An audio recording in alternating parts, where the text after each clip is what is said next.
वसुदेवसुतं देवं कंसचाणूरमर्दनं देवकी परमानन्दं कृष्णं वन्दे जगद्गुरुं साईकृष्णं वन्दे जगद्गुरुम्। मूकं करोति वाचालं पङ्गुं लङ्घयते गिरिं यत्कृपातमहं वन्दे परमानन्दमाधवं परमानन्दमाधवम्। ॐ अनायासेन वरणं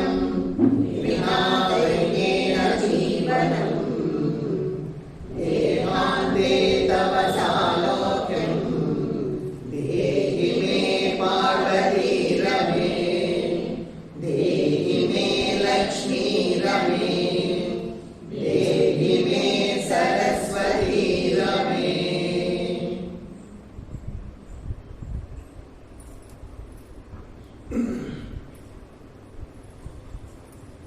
శ్రీకృష్ణ పరమాత్మ సంపూర్ణ అనుగ్రహ కృపా కటాక్ష వీక్షణముల మాటన క్షేత్రపతి అయినటువంటి ఆ దేవదేవునికి సద్గురు షిరిడి సాయినాథ్ మహారాజుకి శ్రీ భగవాన్ సత్యసాయి బాబా వారికి సాష్టాంగ దండ ప్రణామాలు సమర్పించినందుకు మద్గురుదేవుడు కేశవానంద స్వాముల వారికి పాద ప్రణామాలు అర్పిస్తూ శ్రీ వేదవ్యాస మహర్షుల వారికి శుకమునింద్రుల వారికి సూత శౌనకాది మహామనందరికీ నారద వంశుల వారికి సాష్టాంగ దండ ప్రణామాలు అర్పిస్తూ శ్రీ భగవాన్ సత్యసాయి సేవా సమితి పావగడ వారికి ప్రణమిల్లుతూ ప్రణవాత్మ పరమాత్మ స్వరూపులను మీకందరి శిరస్సు నుంచి నమస్కరిస్తూ శైవ మార్గంలో భాగంగా మనం శ్రీ భాగవత సప్తాహ కార్యక్రమంలో భాగంగా ఈరోజు 7వ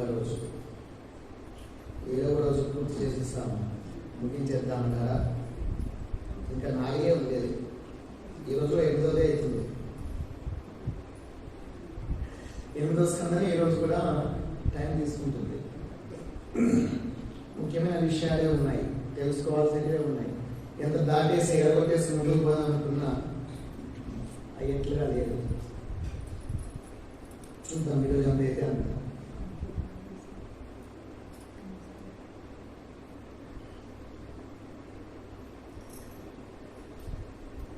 దేవతలకు రాక్షసులకు ఎప్పుడు సమస్య కదా. మన లోపల కూడా సద్గుణాలు ఉన్నాయి, దుర్గుణాలు ఉన్నాయి, రాక్షస గుణాలు ఉన్నాయి, సాత్విక గుణాలు, దైవ గుణాలు. ఆ రెండింటికి మధ్య ఎప్పుడు కూడా పోరు జరుగుతూనే ఉంటుంది. అయితే ఆ పోరులో ఒక్కోసారి రాక్షసులు జయిస్తారు, ఒక్కోసారి దేవగుణాలు జయిస్తారు. రాక్షస గుణాలు ఒక్కోసారి దైవ గుణాలు వృద్ధి చెందుతాయి. అయితే ఎవరైతే భగవద్భక్తులుగా ఉంటారో వాళ్ళు ఎల్లప్పుడూ కూడా రాక్షస గుణాల మీద దైవ గుణాలనే ఆధిక్యం సాధించుకోవాలి. లేదంటే మనకు రాక్షస గుణాలే మీదకి వచ్చి పడతాయి. దానికి శ్రీహరి యొక్క ఆశీర్వాదం, బలం కావాల్సి ఉంటుంది. దేవతలు గెలవాలి అంటే ఎల్లప్పుడూ వాళ్ళు ఎవరిని ఆశ్రయించినారంటే శ్రీహరిని ఆశ్రయించినారు. దేవతలు మరియు దైత్యులు అంటే రాక్షసులు ఇద్దరు మళ్ళీ అన్నదమ్ములే. దితి పిల్లలందరూ కూడా దైత్యులు రాక్షసులు, అదితి పిల్లలందరూ కూడా దేవతలు. ఇద్దరు కూడా అన్నదమ్ములే అవుతారు.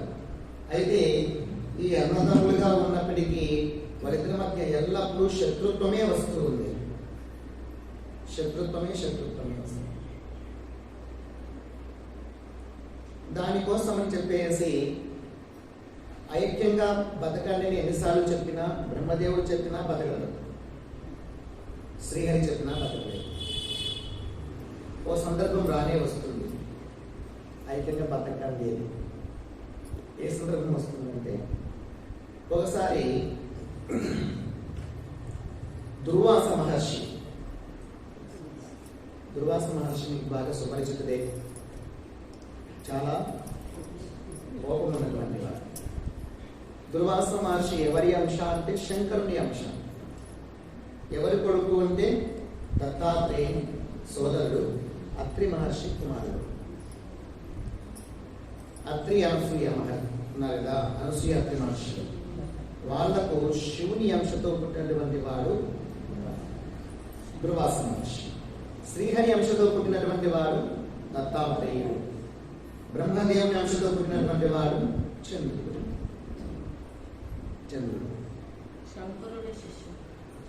శంకరుని అంశతో పుట్టినవాడు. శంకరుని అంశ ఏం దోస్తుందని ఆ దుర్వాస మహర్షి ఒకరోజు తీర్థయాత్రలు చేస్తూ వెళ్తూ ఉన్నాడు. వెళ్తూ ఉంటే ఓ విద్యాధర కన్య చూసింది. విద్యాధర కన్య చూసి ఆయన అందరూ కోపిస్తుంటారు. పాపం ఎప్పుడు భక్తిలోనే ఉంటాడు, ఎప్పుడు దైవ మార్గంలో నడుచుకుంటుంటాడు, తప్ప చేసుకుంటుంటాడు. ఆయన కూడా ఇబ్బంది పెడితే ఆయన కోపం చేసుకుంటాడు తప్పితే అనవసరంగా ఎందుకు కోపం చేసుకుంటాడు? ఆయన మీద ఆ తల్లికి, ఆ విద్యాధర కన్యకు అభిమానం పెరిగింది. అభిమానంతో ఒక పూలమాల ఉండింది తన చేతిలో, కల్ప పుష్పమాల. ఆ కల్ప పుష్పమాలను ఎదురేగి వెళ్ళి ఆ విద్యాధర కన్య ఆ స్వామికి మెడలో వేసింది, సమర్పించింది. సమర్పిస్తే ఇలా చేతిలో ఇచ్చిన మరి సమర్పిస్తే మెల్ల వేసుకున్నాడు. నీకు మంచిదవుగా అని ఆశ్రయించినాడు, పోయినాడు. అలా పోతూ ఉంటే ఇంద్రుడు ఎదురొచ్చినాడు. ఇంద్రుడు ఐరావత మీద వస్తున్నాడు. ఐరావత మీద ఇంద్రుడు వస్తూ ఉంటే ఈయన చూశాడు దుర్వాస మహర్షి. అక్కడి నుంచే ఇంద్రుడు నమస్కారం పెట్టాడు. వస్తూ నమస్కారం పెడితే దుర్వాస మహర్షి మంచిది కానీ అని చెప్పేసి, మంచిది కానీ అని చెప్పేసి మెల్లి ఉండే పులమలు ఇస్తారు. ఎవరికి? ఇంద్రుడికి ఇస్తున్నాడు.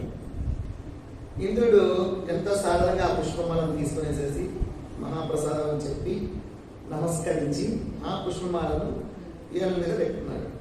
అదేది ఐరావతం అని చెప్పాడు. ఐరావతం కుంభస్థలాన్ని పెట్టుకున్నాడు. ఆ వాసనలు ఎందుకో మరి ఆ ఏనుగుకు నచ్చలేదో లేకపోతే విధి వర్షాలతో తెలియదు కానీ ఆ తునక్స్ని పైకి లేపేసేసి ఆ పొలంలో పీకేసి దెబ్బలు కొట్టింది. నేరుకేసి కొట్టేసింది ఆ పుష్పమాలని.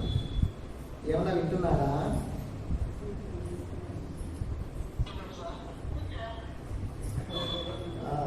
ఏం చేసింది?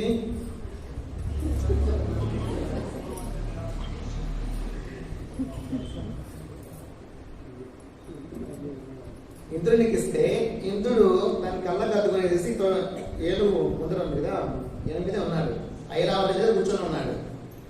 ఐరావతం ఫలం మీద పెట్టుకున్నాడు తల మీద అంతా పెట్టుకొని ఉంటే దానికి నచ్చలేదు. దానికి ఎందుకో బాధ అయిపోయింది. దానికి అనిపించింది. వెంటనే తొండంతో తీసుకున్న పూలమాలని నేల వేసి కొట్టింది. కొట్టేటప్పటికీ అక్కడ ఉన్న దుర్వాస మహర్షినే ఉన్నాడు. ఒరే దుర్మథాంద ఇంద్ర, నేను ఎంతో అభిమానంతో నీ పూలమాల విసిరితే నీ తొండంతో, నీ ఏనుగు తొండంతో కిందికి పడేస్తావా? నీ సంకల్పం లేదని పంచుకుంటుందా? నువ్వే దానికి ఏదో నేర్పించావు. నీ ముల్లోక స్త్రీ నాశనం అయిపోగా అని శాపం పెట్టాడు. ముల్లోకాలకు అధిపతి అయిన ఇంద్రుడు నీ ముల్లోకాల శ్రీ నీకు నశించిపోవుగా కానీ శాపం పెట్టాడు. కాలు పట్టుకున్న లేదు, చేతులు పట్టుకున్న లేదు, దెబ్బ వెళ్ళిపోయి అంతే. మొత్తం చెప్పినట్టుగానే కొంతకాలానికి మొత్తం ముల్లోకాలు అంటే ఏంటి? భూలోకం ఒకటి, ఆకాశలోకం, స్వర్గలోకం, మధ్యలోకం. మధ్యలోకం భూలోకం. ఈ ముల్లోకాల్లో ఉండేటువంటి శిలలన్నీ వెళ్ళిపోయినాయి. చాలా పేదరికం వచ్చేసింది, దరిద్రం మీద చుట్టుకున్నట్టు అనిపించింది, కళలన్నీ నశించిపోయినాయి. దాంతో ఇంద్రాది దేవతలందరూ కూడా ఏం చేయాలి అని చెప్పేసి ఆలోచన చేస్తూ బ్రహ్మదేవుని దగ్గరికి వెళ్ళారు. బ్రహ్మదేవుని దగ్గరికి వెళ్తే దుర్వాస మహర్షి యొక్క శాపం అనేది ఆ విధంగా మీద ప్రభావం చూపుతోంది, ఏమి చేయలేను నేను కూడా. మనమందరం కలిసి శ్రీహరికి చెప్పుకుందాం, శ్రీహరిపై చెప్పుకుందాం అని చెప్పాడు. సరే అని చెప్పేసి దేవతలందరూ కలిసి శ్రీహరి దగ్గరికి పోయారు. శ్రీహరి దగ్గరికి పోతే శ్రీహరి వాళ్ళకి ఆశీర్వదించి, చూడండి మీ సిరి సంపదలు తిరిగి రావాలంటే ఒక దైవిక కార్యం నెరవేరాలి, అంతేకాకుండా మీ సోదరులతో మీరు సఖ్యత వహించాలి అన్నారు. ఎవరు సోదరులు? రాక్షసులు. ఎందుకంటే పాల సముద్రాన్ని చిలకాల్సి ఉంది, అందులో నుంచి సంపదలు పుట్టుకొస్తాయి. దాని చిలకాలంటే మీరు ఒక్కరే చిలకలేరు, రాక్షసుల యొక్క సహకారం కూడా కావాలి. కాబట్టి మీరేం చేస్తారంటే మీ సోదరులతో రాక్షసులతో సత్సంబంధాలు నేర్పుకోవాలి. పని అయ్యేంత వరకే, ఒకవేళ ఇష్టం లేదంటో పని అయ్యేంత వరకు చేసుకోండి, స్నేహం చేయండి. పని అయిపోయిన తర్వాత వాళ్ళ వేరు. ముళ్ళుతో తీసిన తర్వాత ముళ్ళును పక్కకు పడేసినట్ల ఈ కారం నెరవేరేంత వరకు వాటిని ఉపయోగించుకోండి. అమృతం పుట్టుకొస్తుంది, సంపదలు పుట్టుకొస్తాయి. మందర పర్వతాన్ని తీసుకురండి. ఆ మందర పర్వతాన్ని పాల సముద్రంలో పెట్టి వాసుకి అనేటువంటి తాడు తెచ్చుకొని దాంతో చిలకండి. అప్పుడు అందులో నుంచి అమృతం పుట్టుకొస్తుంది. అమృతం వల్ల మీ యొక్క యశస్సు పెరిగిపోతుంది, మృత్యువు కూడా మీ దరిదాపులకు రాకపోవచ్చు. కాబట్టి చెప్పినట్టు చేయండి. స్వామి వాళ్ళు ఆనస్తారు, వాళ్ళ తలకానకి స్వామి వాళ్ళు ఉండాలంటేనే అసహ్యంగా ఉంటుంది. వీళ్ళు సాత్విక గురువులు, దేవతలు, వాళ్ళు రాక్షస గురువు, క్రూరత్వం ఎక్కువ. వాళ్ళు ఎట్లా కలిసి ఉంటుంది అంటే తప్పదు అన్నాడు శ్రీహరి. బ్రహ్మదేవుడు కూడా తండ్రి చెప్పినట్టు వినండి అన్నాడు. సరే స్వామి తప్పకుండా చేస్తామని చెప్పేసి దేవతల అధిపతి ఎవరు? ఇంద్రుడు కదా. తనని దేవతలను వెంటేసుకొని రాక్షసులకు అధిపతి ఎవరు ఉన్నారంటే అప్పట్లో బలి చక్రవర్తి ఉన్నాడు. ఆ బలి చక్రవర్తితో స్నేహం చేయాలి అంటే కలిసి మాట్లాడడానికి చర్చ చేశారు.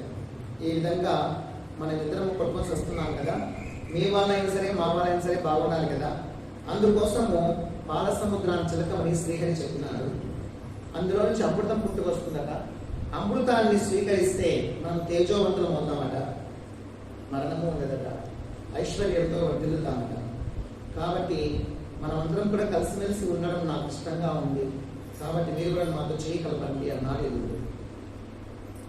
బలి చక్రవర్తి ముందే సాత్విక సంపన్నుడే, రాక్షసంలో ఉన్నప్పటికీ సత్వగుణ సంపన్నుడు. అతని నాయకత్వంలోనే రాక్షసులతో ఉన్నారు కాబట్టి సరే అన్నాడు బలి చక్రవర్తి. ప్రహ్లాదుని మనవడు, ప్రహ్లాదుని కొడుకు ఎవరు?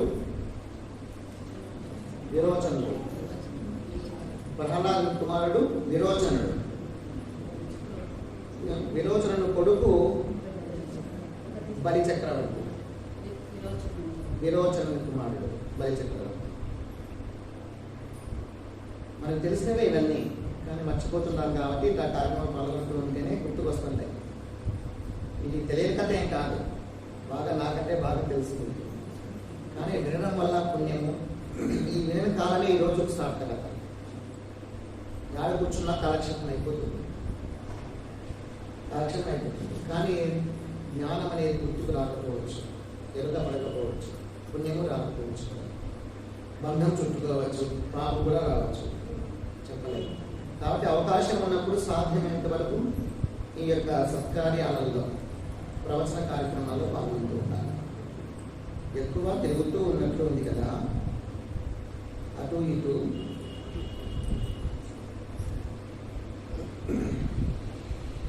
ఎక్కువ డిస్టర్బెన్స్ లేకుండా చూడగలుగుతున్నాను. నేను ముందే తిక్కగా చెప్తున్నాను, దాంతో మీరు ఇట్లా చేస్తుంటే ఇంకా తిక్కగా.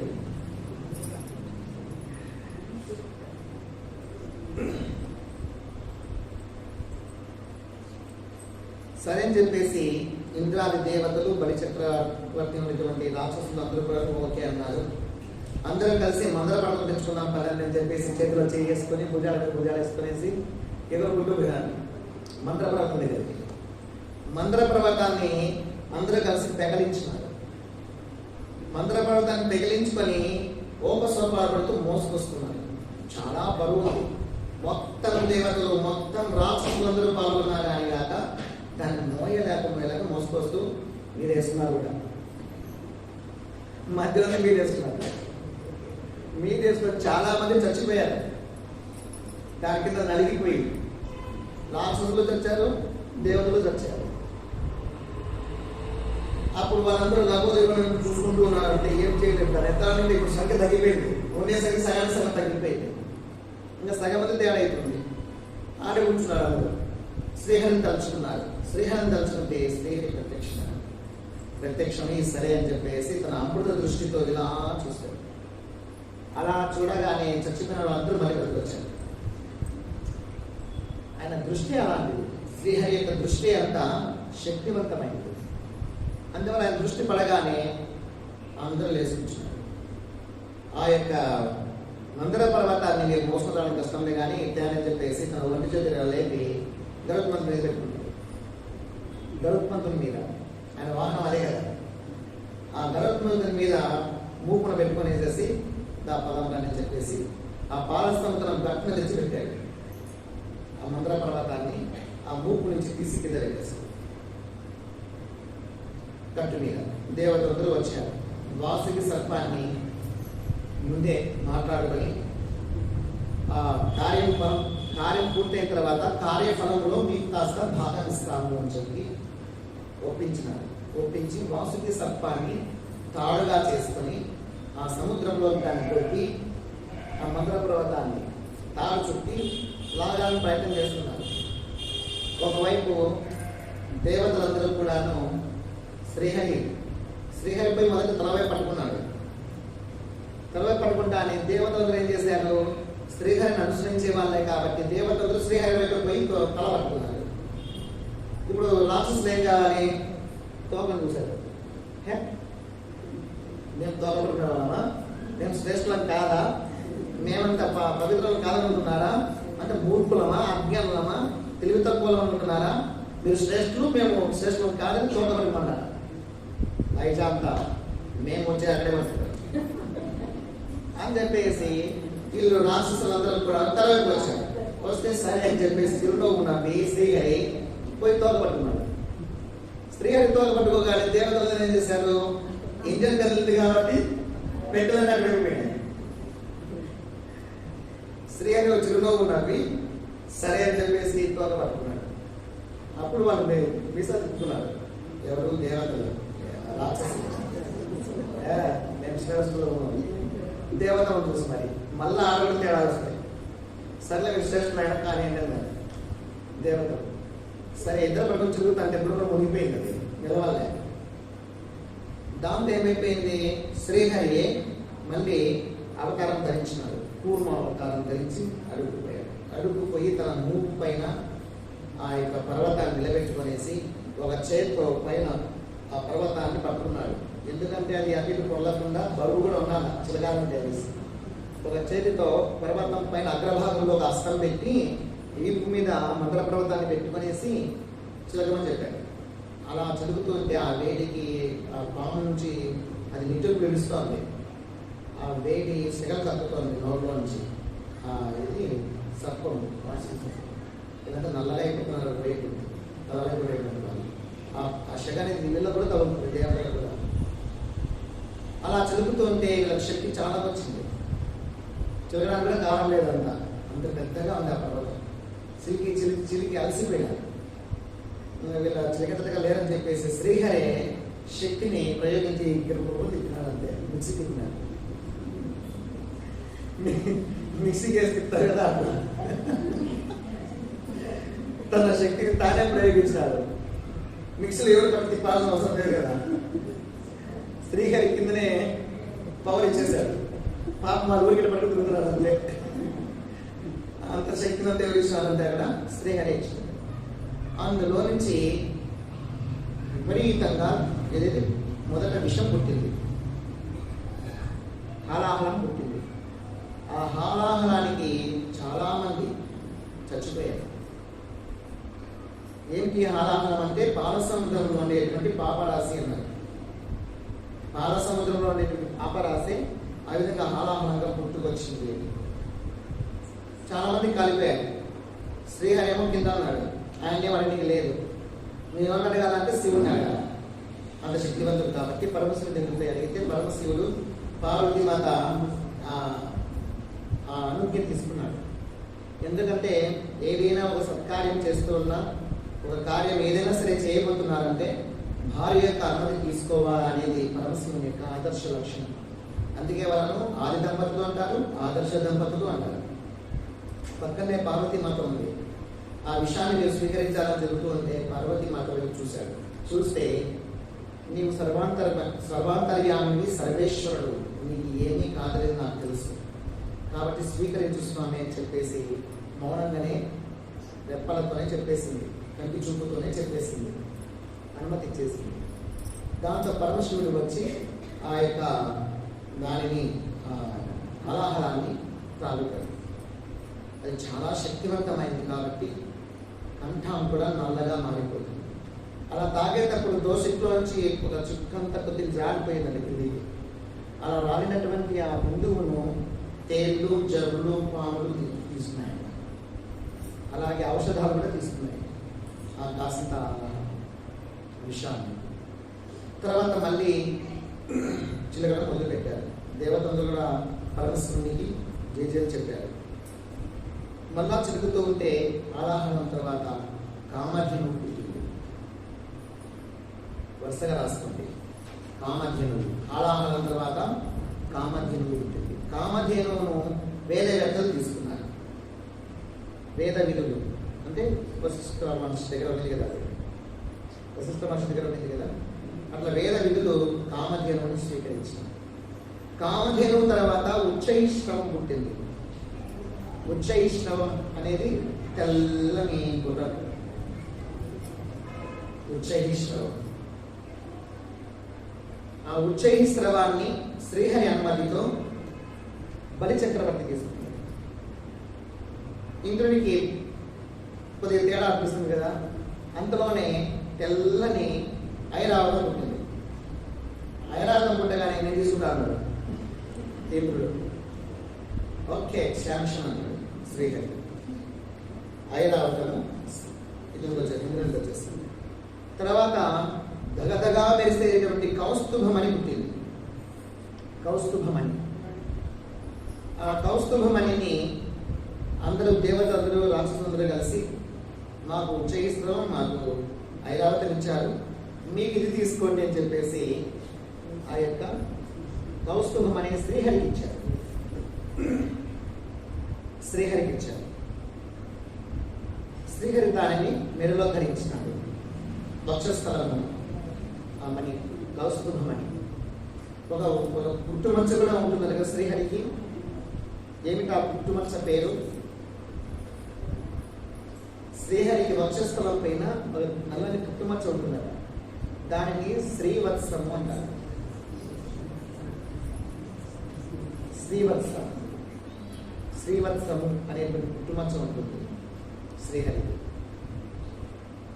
తర్వాత చిలుకుతూ ఉంటే పారిజాతము, కల్పవృక్షము పుట్టుకొచ్చాయి. మందారము, ఇవన్నీ కూడా కల్పవృక్షం.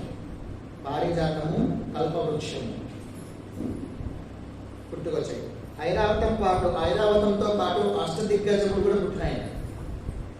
మన భూమండలాన్ని 8 దిక్కుల్లోనూ 8 దిగ్గజములు అంటే ఏనుగులు కాపలా కాస్తూ రక్షిస్తున్న పడిపోకుండా భూమి అనేది కాపాడుతున్నాయి అష్టదిగ్గజములు. ఆ అష్టదిగ్గజములు కూడాను ఐరావతంతో పాటు పుట్టుకొచ్చాయి. తర్వాత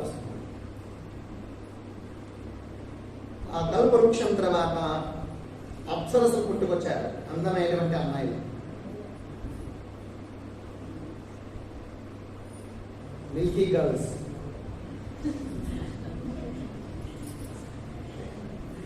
పాలసముద్రం కదా మిల్కీ గర్ల్స్, అప్సరసలు. ఈ అప్సరసల్ని దేవతలు, రాక్షసులు అందరూ కూడా ఇష్టపడతారు. తర్వాత లక్ష్మీదేవి ఉద్భవిస్తుంది. లక్ష్మీదేవిని చూడగానే రాక్షసులకు, దేవతలకు చాలా ఇష్టం అనిపించింది. ఆయన చూస్తుంటే కళ్ళు ఆడుకోవడం చూడాలనిపిస్తుంది. తిప్పుకోలేకపోతున్నారు, అసలు మతి తప్పింది అందరికీ. ఆమె సౌందర్యానికి అందరూ దాసోహం అయిపోయారు. చిరిగేది వదిలేస్తారు, అది వదిలేసేసి ఆయన వెంటే బయలుదేరారు. ఒక్కొక్కరు ఒకటి తెచ్చిస్తున్నారు అమ్మవారికి కానుకలుగా. ఒక ముత్యాలహారమని, ఒక తామర పువ్వు, ఒక రోజా పువ్వు, రత్నాల హారాలు, ఒక్కొక్కరు ఒక్కొక్కరు తెచ్చింది. అది కూర్చోడానికి ఇందులో తీసుకొచ్చి ఒక ఆసనం వేసి పెట్టారు. ఆసనం సింహాసనం. అంటే ఇంద్రాది దేవతలు కూడా ఇష్టపడుతున్నారు, ఆమె వెంటబడుతున్నారు. రాక్షసులు ఇంకా ఎక్కువ దొబ్బేసి మరి అని చెప్పేసి, రాక్షసులు బలం ఎక్కువ కదా, వీళ్ళు ముందు ముందు వచ్చేస్తున్నారు. అందరినీ అమ్మవారి నాయన చూస్తూ పోతుంది. తన చూపులతోనే అందరినీ కట్టేస్తుంది. అందరూ ఒక చోటుకు వచ్చిన తర్వాత చెప్పింది, అందరిని నిలబెట్టేసి, నేను వివాహం చేసుకోవాలని ఉన్నాను. అయితే సర్వసుగుణ సంపన్నుడై ఉండాలి, ఎటువంటి మచ్చ లేని హృదయం ఉండాలి. అలాంటి వారు మీరు ఎవరున్నా సరే ముందుకు రండి అని. సుగుణాలు రాసి ఉండాలి, ఉత్తమోత్తమ గుణ సంపన్నుడై ఉండాలి, అలాగే మచ్చలేని హృదయం ఉండాలి, అంటే ఎటువంటి కల్మషం లేని హృదయం ఉండాలి. అలాంటి వాళ్ళు మీరు ఎవరున్నా ముందుకు రండి అంటే అందరూ కూడా చూసుకున్నారు. ఎవరం లేదు, వాళ్ళు ఉన్నారా అందరూ చూసుకున్నారు. ఎవరు లేరు, నేను కాదు అంటారు. అప్పుడు అందరూ శ్రీహరిని చూశారు. శ్రీహరి ఒక్కడే ఇలా పడుకొని చూసి నవ్వుతూ ఉన్నారు. అప్పుడు వీళ్ళని అడగాల్సిన అవసరం లేదు, నేరుగా పోయేసేసి ఒక పుష్పమాల తెచ్చిచ్చాడు. ఆ పుష్పమాల తీసుకుని వెళ్ళి శ్రీహరి మెడలో వేసి తాను తల ఉంచుకొని హృదయ స్థానంలోనే నాకు స్థానం కావాలి అని దగ్గరికి పోలేదు. అట్లే చూసుకోండి, వెయిట్ చేస్తోంది, ఎదురు చూస్తోంది, ఆయన నోటి ద్వారా రావాలా. ఆమె యొక్క అంతరంగాన్ని తెలుసుకొని శ్రీ లక్ష్మి, శ్రీ అంటే లక్ష్మి, ఆ తల్లికి హృదయాన్ని నివాస స్థానంగా ఇచ్చారు. దాంట్లో అందరూ కూడా లక్ష్మీనారాయణలకు వందనం చెబుతూ ప్రదక్షిణ చేసి నమస్కరించి పోయి పని చూసుకుని అన్నాం. శ్రీహరి సరే అని చెప్పేసి మళ్ళీ చల్లడం మొదలుపెట్టారు. అలా చెల్లుకగా తర్వాత దైత్యులకు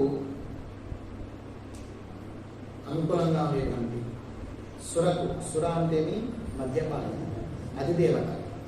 సురకు అధిదేవత అయినటువంటి వారుణీదేవి పుట్టిందట. వారుణీదేవి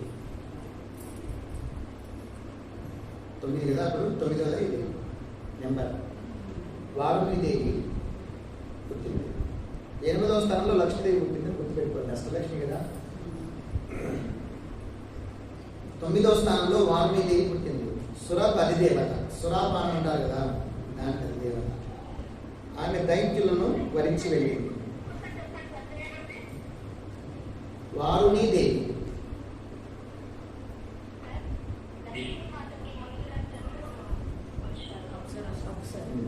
అప్సరసులు వచ్చారు, చంద్రుడు కూడా వచ్చారని రాసుకోండి.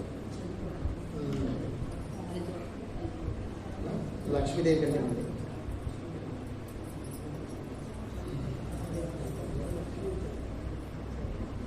తర్వాత ధన్వంతరి మహర్షి వచ్చాడు. తిరుగుతూ ఉండగానే ధన్వంతరి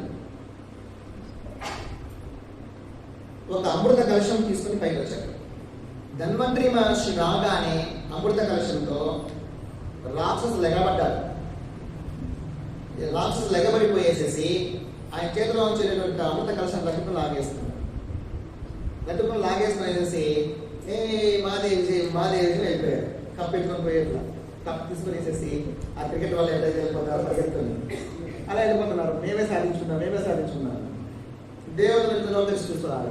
ఇదేంటి పరిస్థితి, ఇంత కష్టపడి మాకు దక్కున్నా పోయింది అని చెప్పేసి వీళ్ళు ఎవరు అడుగుతారు, భక్తులు ఎవరు తెలుస్తారు, శ్రీహరిని తలుచుకుంటారు. అయ్యో స్వామి ఏంటి ఇలా అయిపోయింది పరిస్థితి. వాళ్ళు తొందరగా వద్దండి, అంతా మంచిది, వాళ్ళ చేతులు పోయేంత మాత్రం నోట్లో వాళ్ళు లేదు కదా, నేను చూసుకుంటాను, నిశ్చింతగా ఉంటాను నేను శ్రీహరి చెప్తున్నాను. అలా చెప్తూ ఉండగానే వాళ్ళలో కూడా పోట్లాటలు వచ్చినాయి. నేనే ముందు తాగాల. శ్రీహరి ఎలా అంటే అంతరంగాలను మార్పు చేసేస్తాడంటే నేనే ముందు తాగాలని చెప్పేసి ఒకరు రాడు, దోపుకుంటున్నారు, లాక్కుంటున్నారు, పీక్కుంటున్నారు, బలవంతులు నాగేస్తున్నారు, బలికి తిరగబడుతున్నాడు. నాకెందుకు రాకుండా నేనే ముందు తాగుతాను తక్కువ. అలా వాళ్ళు పోట్లాడుకుంటుంటే వాళ్ళ మధ్యలోకి ఒక సౌందర్య రాశి అలా గజ్జల చప్పుడు చేసుకుంటూ వచ్చింది. ఆ గజ్జల చవడితో టక్కున అందరూ ఆగిపోయారు. కొట్లాడుకునే వాళ్ళు, మాట్లాడుకునే వాళ్ళు, అనుకునే వాళ్ళు, తిట్టుకునే వాళ్ళు, దొబ్బుకునే వాళ్ళు ఆగిపోయారు. ఏదో శబ్దాలు వస్తున్నాయి అని చెప్పేసి అందరికీ తిరిగి చూసుకుంటుండగానే అద్భుతమైనటువంటి సౌందర్య రాశి తన గజ్జల చవడిని ఘల్ వచ్చింది. ఆమె చూస్తూ ఉంటే శ్యామల వర్ణంలో ఉంది. ఎంత సౌందర్యంగా ఉందంటే అంత సౌందర్యంగా ఉంది. ఆమె కంఠము గాజుగా ఉందట. ఆమె నీళ్ళు తాగితే కంఠంలోంచి నీళ్ళు పోయి కనబడుతుంది. అంత బొమ్మలాగా ఉంది. అంటే బుగ్గలన్నీ కూడా నున్నగా ఉండి అద్దాలాగా మెరుస్తున్నాయి. ఈ కళ్ళన్నీ కూడాను ఇంతవరకు పెద్ద కళ్ళతో చాలా అందంగా ఉన్నాయి.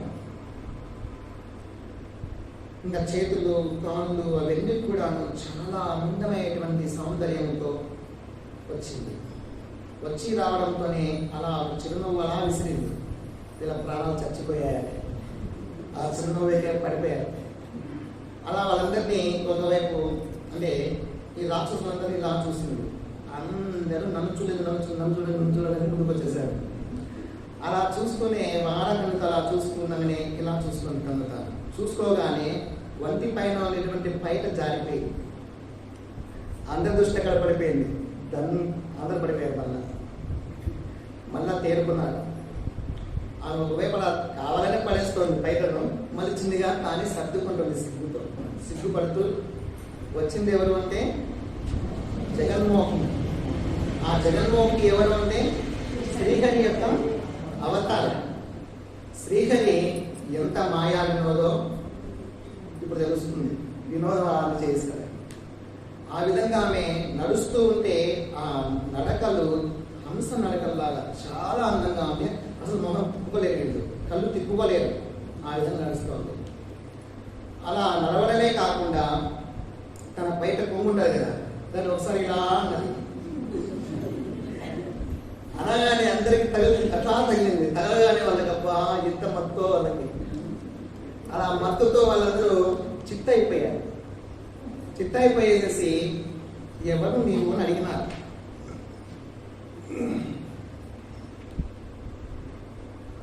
పాలిండ్లపైనున్న పైయద జారించి మెల్లన చక్కనొద్దు. అలిండ్లపైన ఉన్నటువంటి పయ్యద జారిస్తుంది. ఆమె కావాలనే జారిపిస్తానేస్తుంది. అది జారిపోతుంది. అది మళ్ళీ జారించిన మెల్లని చక్కనొద్దు. జారినటువంటి దాన్ని మళ్ళీ నా తీసుకుంటుంది. తల్పున కంద పలకంబులయించు నొలయించి కెంగేలను జగించు.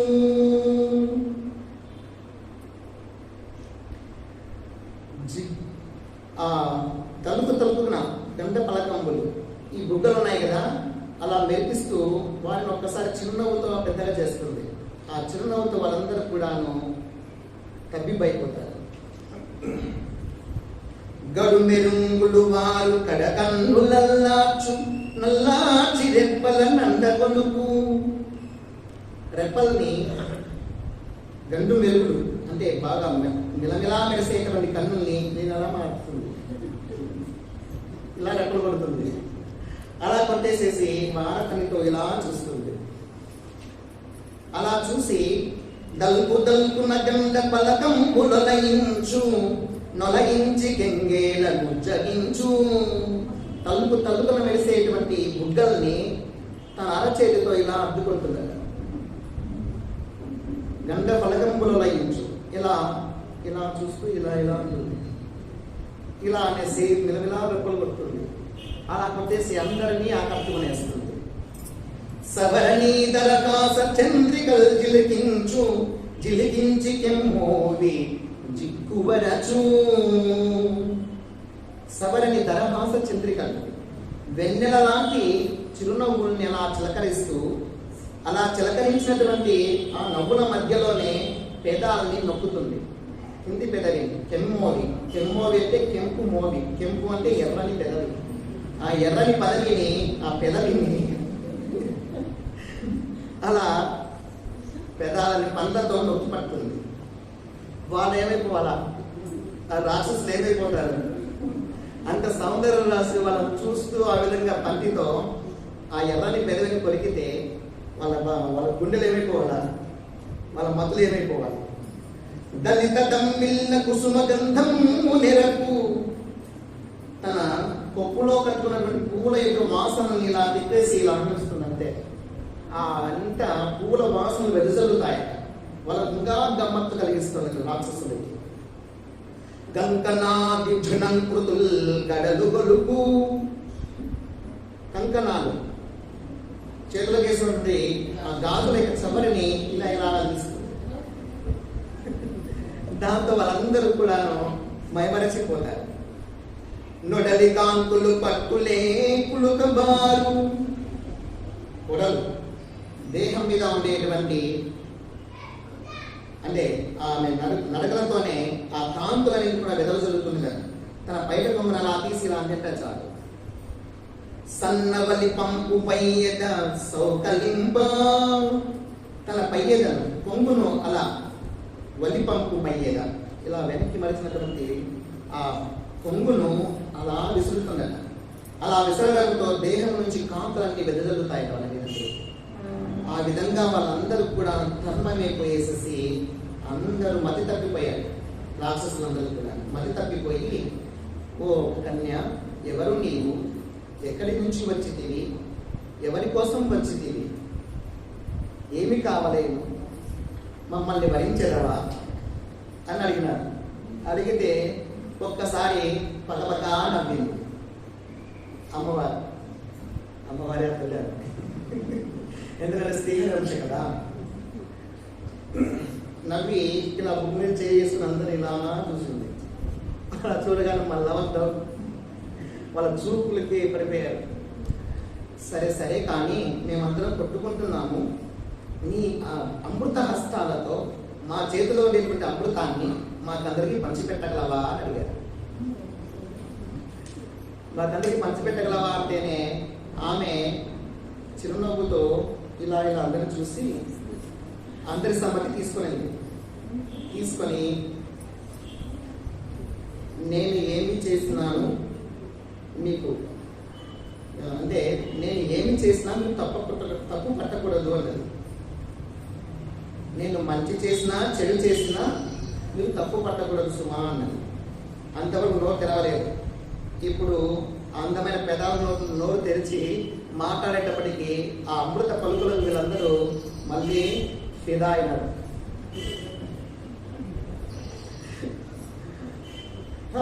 నువ్వేం చెప్తే నీ మాటే వేదం, నీ మాటే శాస్త్రం అన్నారు రాసేసింది.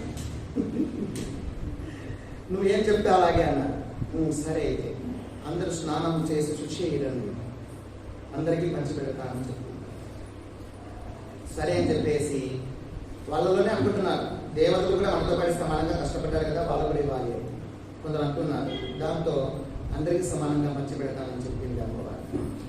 సరే అని చెప్పేసి అందరూ పోయేసి చక్కగా స్నానం చేసుకుని కొత్త కొత్త బట్టలు వేసుకునేసి మంచి మంచి ఆభరణాలు వేసుకొని చాలా చక్కగా దూక్కొని వేసేసి గిట్టింటాలు కూడా వేసేసి అద్దం ముందర నిలబడుకొని వాళ్ళందరూ వాళ్ళ స్టైల్స్ లో ఒక్కొక్కరు జుట్టు లేకుండా జుట్టు పెట్టుకుని అద్దం జుట్టు పెట్టుకొని రకరకాలుగా వాళ్ళు తయారై వచ్చారు. ఆభరణాలను ధరించి చాలా అందంగా తయారయ్యి నన్నే మెచ్చుకోవాలన్నట్టుగా రాక్షసులు అందరూ వచ్చారు. దేవతలు అందరూ కూడా వాళ్ళకేం కాదు అమృతం వస్తే చాలు వీళ్ళందరూ వరుసగా కూర్చున్నారు.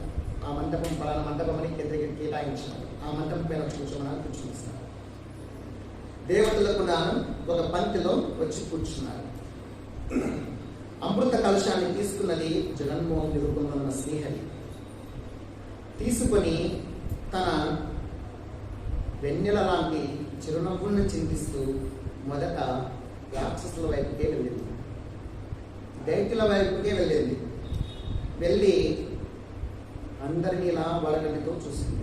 అలా చూసింది, వీళ్ళని ఇలా చూసింది. దేవతలు కూడా ఆ చూపులకు వాళ్ళు తన్మయమైపోయారు. రాక్షసులు మీరు కలగదు తన్మయమైపోయారు. తర్వాత వాళ్ళని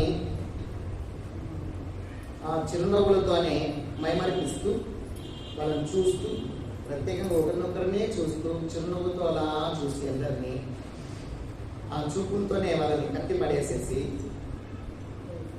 వాళ్ళు అనుకుంటున్నారు చూపులతో కుచ్చి అనేసి వాళ్ళు పాటలు పాడుకుంటున్నారు. అట్లా అలా పాడుకుంటున్నప్పుడు చిరునవ్వు విసిరి ఒక్క గిర్రను ఒకసారి వైపు తిరిగింది. వాళ్ళకి ఆ విధంగా మాయలో పెట్టేసింది. ఒకే క్షణం వైపు తిరిగేసి వాళ్ళ వైపు చూసుకుంటూనే అలా చూసుకుంటూనే దేవతలు చేసుకుంటూ పోయింది. ఎందుకంటే రాక్షసులకు అమృతం ఇవ్వడం అనేది పాములకు పాలు పోసినట్లే అని ఆ జగన్మోహన్ రూపంలో శ్రీమన్నారాయణ తలుస్తారు. తలంచి వీళ్ళకి అమృతం ఇస్తే క్రూర స్వభావమైనటువంటి వాళ్ళు వీళ్ళు రాక్షసత్వం పెంచి పెరిగిపోయి అన్యాయం చేస్తారు లోకాలకు. కాబట్టి వీళ్ళకి దక్కనివ్వకూడదని నిర్ణయం తీసుకున్నారు ఆల్రెడీ. అందుకే వాళ్ళని మాయలో పెట్టేసేసి చూపులు వాళ్ళకి మేపులు వీళ్ళకి. అలా చూపులు చూస్తూ ఆమె నడుస్తూ ఉంటే కదులుతూ ఉంటే ప్రతి అణువణువును క్షణాన్ని ప్రతి కదలికను ఈ రాక్షసులందరూ కూడాను ఆ చూపులతోనే అనుభవిస్తున్నారు. వాళ్ళు ఆ మాయలో పడిపోయినారు. అంతే ఇంకా ఎవ్వరుగా ఆమె ఏం చేస్తుందా అమృతం పోస్తుంది లేదు. ఆమె వంగి ఇలా చేస్తుంటే ఆ వంపుల్ని సంపుల్ని చూసుకుంటూ ఆ తర్వాత దృష్టి అంతా నిలబడిపోయింది. దేవతలు మాత్రము చేతులకి నమస్కరించి జగన్మోహన్ దగ్గర అమృతాన్ని గురలినారు. అలా చివరిదాకా అయిపోయింది. ఇదంతా తెలుసుకున్నటువంటి రాము మాత్రము గుర్తించి ఇదేదో మోసం జరుగుతుందని చెప్పేసి అమృతం అంతా అయిపోయిన తర్వాత ఏం చేస్తామని చెప్పేసి ఈ రాము వచ్చి వెళ్ళి కూర్చునేస్తారు దేవతల పక్షాన. పక్కనే సూర్యుడు చంద్రుడు ఉంటారు, గుర్తిస్తారు. ఆ లోపల వేసేసింది అమృతం. ఇంకా గొంతులో దిగలేదు. వినయం చెప్పడంతోనే చక్రాంతో ఖండించేస్తాడు శ్రీహరి. కానీ అతడు మరణించలేదు. అతడే రాహుడు కేతువుగా, మండేమో కేతువుగా, తన రాహువుగా. బ్రహ్మదేవుడు వాళ్ళకు కూడా నవగ్రహాల్లో స్థానం ఇచ్చి అమృత స్థితి ఉంది కాబట్టి మంచి స్థితిని ఇచ్చాడు బ్రహ్మదేవుడు. కానీ పాత కక్ష వల్ల సూర్యుని చంద్రుడు నింపుతూ ఉంటారని చెప్పేసి భాగవతం చెప్తుంది. మన సైన్స్ ప్రకారం అయితే భూమి ఎక్కడ రావడం వల్ల గ్రహాలు ఏర్పడతాయని మనకు తెలుసు. ఆధ్యాత్మికంగా రాహువు నిండుతున్నారని, కేతువు నిండుతున్నారని సూర్యునికి చంద్రునికి సూర్యగ్రహణము చంద్రగ్రహణం వస్తున్నాయి. తర్వాత పంచేది అయిపోతానే శ్రీహరి జగన్మోహిని రూపంలో ఉన్నటువంటి శ్రీహరి మహావిష్ణువు అయ్యాడు. చూస్తున్నామనే అందరి మధ్యలో శ్రీహరి అయ్యేటప్పటికీ ఏ మోసం జరిగిపోయిందో అని అందరూ లేస్తారు. అందరూ మేలుకొని ఆ శ్రీహరిని అధిగమించడం కోసమై మోసం చేస్తాడని చెప్పేసి అతని మీరు తిరగబడతారు. అంటే తిరగబడతారు. ఆ శ్రీహరి మీద తిరగబడగానే దేవతలు ఏం చేస్తారు? అడ్డం వస్తారు. రాక్షసులు ఇంకా వీళ్ళకి శక్తులు వచ్చినాయి కదా, యుద్ధం చేస్తారు. దేవదానవులు ఇద్దరు యుద్ధం చేస్తారు. ఆ యుద్ధంలో శ్రీహరితో కాలనేమి అనేటువంటి ఒక రాక్షసుడు యుద్ధం చేస్తాడు. కాలనేమి సింహం మీద వస్తాడు. సింహం మీద కాలనేమి అనేటువంటి రాక్షసుడు వచ్చి శ్రీహరితో యుద్ధం చేస్తారు. ఆ యుద్ధంలో శ్రీహరి పైకి త్రిశూలం వేస్తే ఆ త్రిశూలాన్ని తీసుకొని తిరిగి అతని మీదకే వేస్తాడు శ్రీహరి. ఆ త్రిశూలం దెబ్బకు అతడు అతని సింహము రెండు చచ్చుకుంటాయి. తర్వాత జంభాసురునికి బలికి ఇంద్రునికి యుద్ధం జరుగుతుంది. రాక్షస పక్షాన రాజు ఎవరంటే బలి, దేవతలకు రాజు ఇంద్రుడు, వారిద్దరి మధ్య యుద్ధం జరుగుతుంది. ఆ యుద్ధంలో బలి చక్రవర్తి ఇంద్రుణ్ణి దోమలాగా తీసుకున్నాడు. దోమతో సమానంగా ఈ యుద్ధం చేస్తారు. తుక్కు కొడుతున్నాడు ఇంద్రుడిని. ఇంద్రుడికి కోపం వచ్చింది.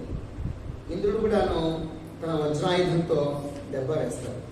ఆ దెబ్బ వేయడంతో బలి చక్రవర్తి తన యొక్క వాహనం ఉంటుంది కదా, ఆ వాహనంతో సహా విమానం ఉంటుంది బలి చక్రవర్తికి. ఆ విమానంతో సహా నేలకు పడిపోతాడు, స్పృహ తప్పి పడిపోతాడు. ఆ విధంగా బలి చక్రవర్తి ఎప్పుడైతే పడిపోతాడో అతని స్నేహితుడు ఉన్నాడు జంభాసురుడు అనేటువంటి రాక్షసుడు ఉన్నాడు, స్నేహితుడు, మిత్రుడు. ఎవరికి? బలి చక్రవర్తికి మిత్రుడు జంభాసురుడు. ఈ జంభాసురుడు సింహం మీద వచ్చాడు, ఇంద్రుని మీదకి. సింహం మీద వచ్చి కోపంతో తన చేతిలో ఉండేటువంటి గదతో ఆ ఇంద్రుణ్ణి కొట్టబోయాడు.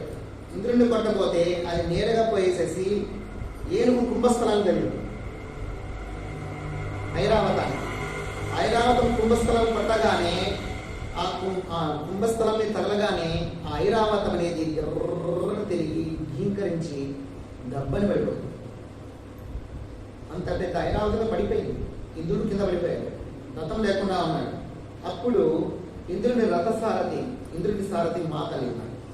ఇంద్రుడి సారథి మాతలి, సూర్యుని సారథి అనూరుడు, శ్రీకృష్ణుని సారథి దారకుడు. ఇవి కన్ఫ్యూజన్ పడుతున్నారు. ఇంద్రుని సారథి మాతలి.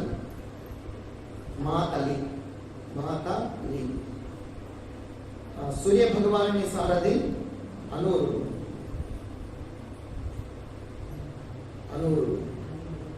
గరుత్మంతునికి సోదరుడే, అన్న. గరుత్మంతునికి అన్న అవుతాడు అనూరుడు. కృష్ణ భగవానునికి దారకుడు. అర్జునునికి రథ సారథి ఎవరు? కృష్ణ భగవాను.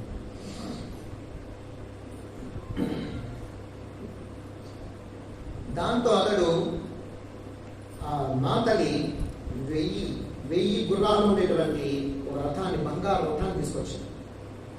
బంగారు చక్రంతో వెలుగొందేటువంటి బంగారు రథాన్ని 1000 గుర్రాలు లాగేటువంటి దాన్ని తీసుకొచ్చాడు. దాని మీద కూర్చున్నాడు ఎవరు? ఇంద్రుడు. ఆ విధంగా కూర్చుని యుద్ధం చేస్తుంటే జంబాసుడు కోపం వచ్చేసి సింహం మీద అతన్ని ఎదిరించి యుద్ధం చేశాడు. ఆ యుద్ధంలో ఈ యొక్క ఇంద్రుడు తన వజ్రాయుధాన్ని ప్రయోగిస్తాడు. జంబాసుడు ప్రయోగించడం వల్ల అతని సింహము అతడు కూడా తల తెగి పడిపోతాడు. జంబాసురుడు చచ్చిపోతాడు. చాలా బలవంతుడు జంబాసురుడు. అందుకే ఇంద్రునికి జంబారి అని పేరు. నేను రాస్తున్నటువంటి కొన్ని కీర్తనలలో అక్కడక్కడ జంబారి అని కూడా ఉపయోగించాను. జంబారి అంటే జంబాసుని సంహరించినటువంటి వాడు ఎవరు అంటే ఇంద్రుడు. జంబాసుడు చనిపోగానే వాళ్ళ సోదరులు ఉన్నారు, వాళ్ళ బంధువులు, నముచి, బలుడు, పాకాసురుడు అని. నముచి, బలుడు, పాకాసురుడు. పాకం గట్టి పాకము, తీగ పాకము, నీల పాకము. ఆ పాకాసురుడు నముచి, పాకాసురుడు, బలుడు, వీళ్ళు ముగ్గురు ఒకేసారి యుద్ధానికి వచ్చారు. యుద్ధానికి వస్తే వాళ్ళతో ముగ్గురితో యుద్ధం చేస్తారు. అందరిలో ఇద్దరిని మాత్రము తల నరికేస్తారు. బలాసురుని మరియు పాతాసురుని నరికేస్తారు. ఈ నముచిని ఎంత నరికినా చావడు, ఎంత నరకని చావడు. నముషి మాత్రం చావడు. ఆయుధంతో అసలు తన వజ్రాయుధం తీసుకునేసి తల నరికితే వజ్రాయుధం ముక్కపోయిందండి. వజ్రాయుధం ముక్కపోయిందంటే ఏదంతా చెబుతాడు వాడు అనేసి తాను ఆశ్చర్యపోయి చూస్తున్నాడు. వజ్రాయుధంతో వీళ్ళు తెగకున్నాడు అంటే దేంతో చస్తాడు వీళ్ళు అని చెప్పేసి ఆలోచన చేస్తుంటే ఆకాశవాణి వినిపించదు. దీనికి వరం ఉంది, తడిచిన వాటితో కానీ పొడి వాటితో కానీ చావు లేదు. పొడి వస్తువులతో కానీ తడి వస్తువులతో కానీ చావు లేదు. దీనికేమి ఉంటే పొడివైనా ఉంటాయి, తడివైనా ఉంటాయి. ఏముంటాయి?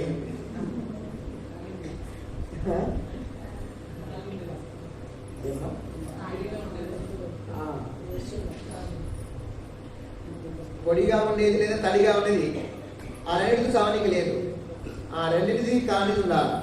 అది ఏది ఉందో నువ్వే ఆలోచన చేసుకుని ఈ అంశం చంపే అన్నది ఆకాశంలో. ఇప్పుడు ఇంద్రుడికి పరీక్ష. తడి వస్తువు లేనిది తడి వస్తువు కానిది, పొడి వస్తువు కానిది ఏంది అని చెప్పేసి ఆలోచన చేసి తన జ్ఞానం చేత ఆ సముద్రపు నురుగు ఉంటుంది కదా, సముద్రపు నురుగు అది తడిలా పొడిలా పరుగుల పట్టకు వెళ్ళిపోతుంది. ఆ పొడి ఆరిపోయినట్లే ఉంటుంది. ఆ సముద్రపు నురుగును తన ఖడ్గానికి తగిలించుకునేసి ఒకే ఎడం చేత తెచ్చాడు. తల తెగి పడింది కింద. ఆ విధంగా నమ్ముచి హతమైనాడు. ఈ విధంగా దేవతలు పెంచు పెరిగిపోయి రాక్షసులకు బాగా సంహారం చేస్తూ పోతున్నారు. అది బ్రహ్మదేవుడు చూశాడు. రాక్షసులు చచ్చిపోతుంటే బలం తగ్గిపోతుంది. అన్నదమ్ముడిలో కొడుకొని నాపిస్తుండేనని చెప్పి నారదుని పంపిస్తాడు బ్రహ్మదేవుడు. నారదుని పంపించేసి యుద్ధం ఆపించు. నారద మహర్షి వచ్చి మధ్య నిలబడ్డాడు. నిలబడగానే నారద మహర్షి అందరూ చేతులకు నమస్కరించినారు. ఆయన చాలా మహానుభావుడు. ఇది బ్రహ్మదేవుని ఆజ్ఞ. యుద్ధం చాలించండి, ఇన్నాళ్ళు చంపుకున్నారు చాలు. దేవతలారా మీ శక్తి యుక్తులు ఎక్కువ ఉన్నాయని చెప్పేసి అమాయకులైనటువంటి రాక్షసులను సంహరించబడ్డాయి. ఇద్దరు యుద్ధం చాలించేసి ఎవరి బిడ్డలో వాళ్ళు వెళ్ళిపోయి యుద్ధం వద్దు అని చెప్పేసి చెప్పగానే నారద మహర్షి మాటలకు బలి చక్రవర్తి తల వచ్చి నమస్కరించి మీ ఆజ్ఞను శిరసా వహిస్తానని చెప్పి జయమైన అపజయమైన నాకు ఒకటేగా భావిస్తాను. ఇప్పుడు మేము ఓడిపోయిన స్థితిలో ఉన్నప్పటికీ తల ఉంచుకొని మీ మాటలు శిరసా వహించి వెళ్తున్నామని చెప్పేసి ఈయన హరిభక్తుడు కాబట్టి వెళ్ళిపోయాడు. తన సైన్యాన్ని వెంటబెట్టాడు. మిగిలిన వాళ్ళని ఎక్కడ చూడాడు. శుక్రాచార్యుడు వచ్చి తల తెగకుండా ఉండి చనిపోయినటువంటి వాళ్ళందరినీ కూడా బతికించాడు. తన దగ్గర అమృత సంజీవిని విద్య ఉంది. ఆ అమృత సంజీవిని విద్యతో తల తెగిపోకుండా ఉండేటువంటి వాళ్ళందరినీ బతికించేస్తాడు. కాళ్ళు చేతిలో పోయిన వాళ్ళందరినీ బతికించేస్తాడు. దేవతలు స్వర్గంలో కానీ సుఖంగా ఉంటారు. బలి చక్రవర్తి తన విడిదికి వెళ్ళిన తర్వాత ఆలోచన చేసి తన సకల సంపదలను కూడా గురువైనటువంటి శుక్రాచార్యుని పాదాల దగ్గర పెట్టి ఆ భృగు వంశపు వాళ్ళందరినీ సేవించుకుంటూ, గురువులను సేవించుకుంటూ, వాళ్ళ దగ్గరే ఉంటూ వాళ్ళ సేవలతోనే కాలక్షేపం చేస్తూ ప్రశాంతంగా ఉంటున్నాడు. దాంతో భృగు వంశీయులకందరికీ అతని పట్ల మరింత అభిమానం పెరిగింది. శుక్రాచార్యుని కూడా చాలా అభిమానం పెరిగింది. వాళ్ళందరూ కలిసి భృగు వంశీయులందరూ కలిసి బలి చక్రవర్తికి బలం చేకూర్చాలని భావించి ఒక అభిజిత్తు హోమం చేయిస్తారు. అభిజిత్తు హోమం. ఆ అభిజిత్తు హోమం చేయించగానే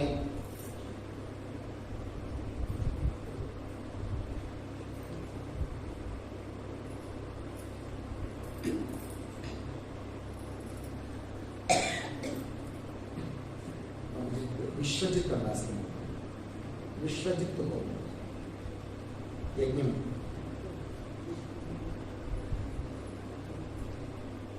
ఆ యజ్ఞం పూర్తి కాగానే, విశ్వజిత్ యజ్ఞం పూర్తి కాగానే అందులో నుంచి ఒక బంగారు రథం వచ్చింది, దివ్య రథం. అట్లాగే అక్షయ తూనీరం వచ్చింది, అక్షయ తూనీరం. ఒక ధనుస్సు వచ్చింది. అలాగే రక్షక కవచాలు వచ్చాయి. రథము మరియు అక్షయ తూనీరము మరియు ధనుస్సు.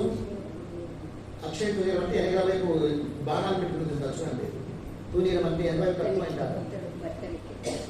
అలా తీసి బాణాలు వేస్తారు. ఇక్కడ ఉంటాయి బాణాలన్నీ, దానిని తూనీరము అంటారు. ఆ తునీరము అక్షయం. అక్షయం అంటే నువ్వు బాణాలు తీసే కొద్దీ వస్తూనే ఉంటాయి. ఇంకా ప్రత్యేకంగా మళ్ళీ తయారు చేసుకొచ్చి జీవు పని పెట్టుకోవాల్సిన అవసరం లేదు. బాణాలు తీస్తుంటే వస్తూ ఉంటాయి. అవి అక్షయం, లోటు లేకుండా వస్తున్నాయి. ఇష్టానుసారం బాణాలు వేస్తా వచ్చింది. ఒక బాణం తయారు చేసుకోవాలంటే వీళ్ళు తీసుకొని పుల్లలు తయారు చేసుకొని పెట్టుకోవాలి కదా, నా పని లేదు. అలాగే రక్షక కవచాలు వచ్చాయి. రక్షక కవచాలు అంటే తెలుసు కదా, రక్షక కవచాలు దివ్యమైనటువంటి కవచాలు, బుల్లెట్ ప్రూఫ్స్, అవన్నీ వేసుకున్నారు. వేసుకొని ఆ రథం ఎక్కి మరి ఎలా ఉన్నారంటే మహా తేజస్సుతో వెలుగొందుతున్నారు. చాలా చాకచక్యంగా సైన్యంతో కూడా తయారు చేసుకుని మహాయోధులుగా మనకందరికి తరఫీలిచ్చి ఈసారి చాలా కట్టుదిట్టంగా యుద్ధం అంటే వచ్చిందంటే యుద్ధంలో మనదే గెలుపుకుంటానంతే. చాలా కాలం గడిచిపోయింది. దేవతలందరూ కూడా తిని తాగి పడుకునేది అంతే. వీళ్ళకు సాధనలు లేవు. యుద్ధ యోధులు ఎలా ఉంటారు? రోజు ఎక్సర్సైజ్ చేస్తున్నారు కదా. యుద్ధ యోధులే కాదు, లావుండే యోధులు కూడా. లాభం ఒకరు కూడా ఏం చేయాలా? సాధన చేయాల్సిందే. సాధన చేయకపోతే ఇంకా లాభైపోతారు అంతే కదా. ఆ విధంగా యోధులుగా ఉండేటువంటి వాళ్ళందరూ కూడాను, సైనికులుగా ఉండేటువంటి వాళ్ళు రోజు సాధన చేసుకున్నాల్సిందే కదా. దేవతలు అటువంటి వదిలేసినారు. వదిలి శుభ్రంగా తినేది, తాగేది, పడుకునేది. అలా సుఖాలకు అలవాటు పడిపోయి దేహం బలహీనమైపోయింది. వాళ్ళకు బలహీనమై పడింటారు. మనం యోధులుగా తయారైపోయేసేసి ఈసారి మనం కట్టుదిట్టంగా యుద్ధం చేసి వాళ్ళని గెలుచుకోవాల్సిందే అని చెప్పేసి తర్ఫీదు ఇచ్చి సైన్యాన్ని వెంట పెట్టుకునేసేసి ఆ దివ్య కవచాలను అందరికీ తొలగించేసి రథాలు అందరికీ ఇచ్చేసి చక్కగా యుద్ధానికి వచ్చారు. స్వర్గంలో తిరిగి వచ్చేసారు. ఈ విధంగా అమరావతికి వచ్చినారని చెప్పేసి, అమరావతి అంటే ఇది కాదు, అమరావతి అంటే స్వర్గలోకమే. అమరుల గతి, అమరుల స్థానం స్వర్గం. వచ్చారని తెలిసింది ఇంద్రునికి. చూస్తే చాలా శక్తివంతులుగా ఉన్నారు. ఇప్పుడు ఏంటి పరిస్థితి? యుద్ధం చేస్తామా వద్దా? ఫస్ట్ గురువుని అడుగుదామని చెప్పేసి బృహస్పతి దగ్గరికి వెళ్ళారు దేవతలు. బృహస్పతి దగ్గరికి పోయేసి ఇంద్రుడు బృహస్పతి దగ్గరికి పోయేసి పాదాలకు నమస్కారం చేసి, ఏంటి పరిస్థితి గురుదేవా, ఏం చేద్దామన్నారు. అంటే బృహస్పతి ఒకసారి చూసి, ఇంద్ర, ఇప్పుడు బలి చక్రవర్తి విశ్వజిత్ హోమం చేసి ఉన్నాడు. తద్వారా అనంత శక్తులు పొంది ఉన్నాడు. ఇప్పుడు నీ శక్తితో పోల్చుకుంటే ఆయన శక్తి 10 రెట్లు ఎక్కువగా ఉంది. 10 రెట్లు. ఇలాంటి ఇంద్రుడు 10 మంది వచ్చినా గెలవలేరు. కాబట్టి శుభ్రంగా ఎక్కడ దాచుకొని ఉన్నాడు బలి చక్రవర్తి. స్వర్గాన్ని విడిచిపెట్టి ఎక్కడన్నా దాచుకోండి, తల దాచుకోండి, సమయం వచ్చేంత వరకు దాచుకోండి. మనకు కాలం కలిసి వచ్చినప్పుడు మళ్ళీ స్వర్గానికి రావచ్చు. వెంటనే వెళ్ళిపోండి అన్నారు. ఎవరు? బృహస్పతి. దాంతో దేవతలందరూ కూడాను వాళ్ళ పెట్టె గాడ అంతా బట్టలు అన్ని సర్దుకొనేసేసి టపటపటపట వాళ్ళకి ఏమేమి ఉన్నాయో అవన్నీ కూడా సర్ది పెట్టుకునేసేసి భుజానికి వేసుకొని తల మీద పెట్టుకుని పెట్టెలన్నీ బయలుదేరారు. చెక్క అమరావతి ముందర వాళ్ళు ఉన్నారు, వెంట నుంచి వెళ్ళిపోయారు. అలా వెళ్ళిపోయేసేసి చెట్లకు పుట్లకు కలిసిపోయారు. చాలా కాలం తమ వాళ్ళను దూరం చేసుకొని, సుఖాలను దూరం చేసుకొని, అనాథల్లాగా, ఎందుకు కొరగాని వాళ్ళలాగా, దీనుల్లాగా, దరిద్రుల్లాగా, డబ్బు లేకపోతే దరిద్రులు ఉంటారు కదా, ఆ సంపదలు ఏమి లేవు. ఇప్పుడు కష్టంగా ఉంది బతికేది.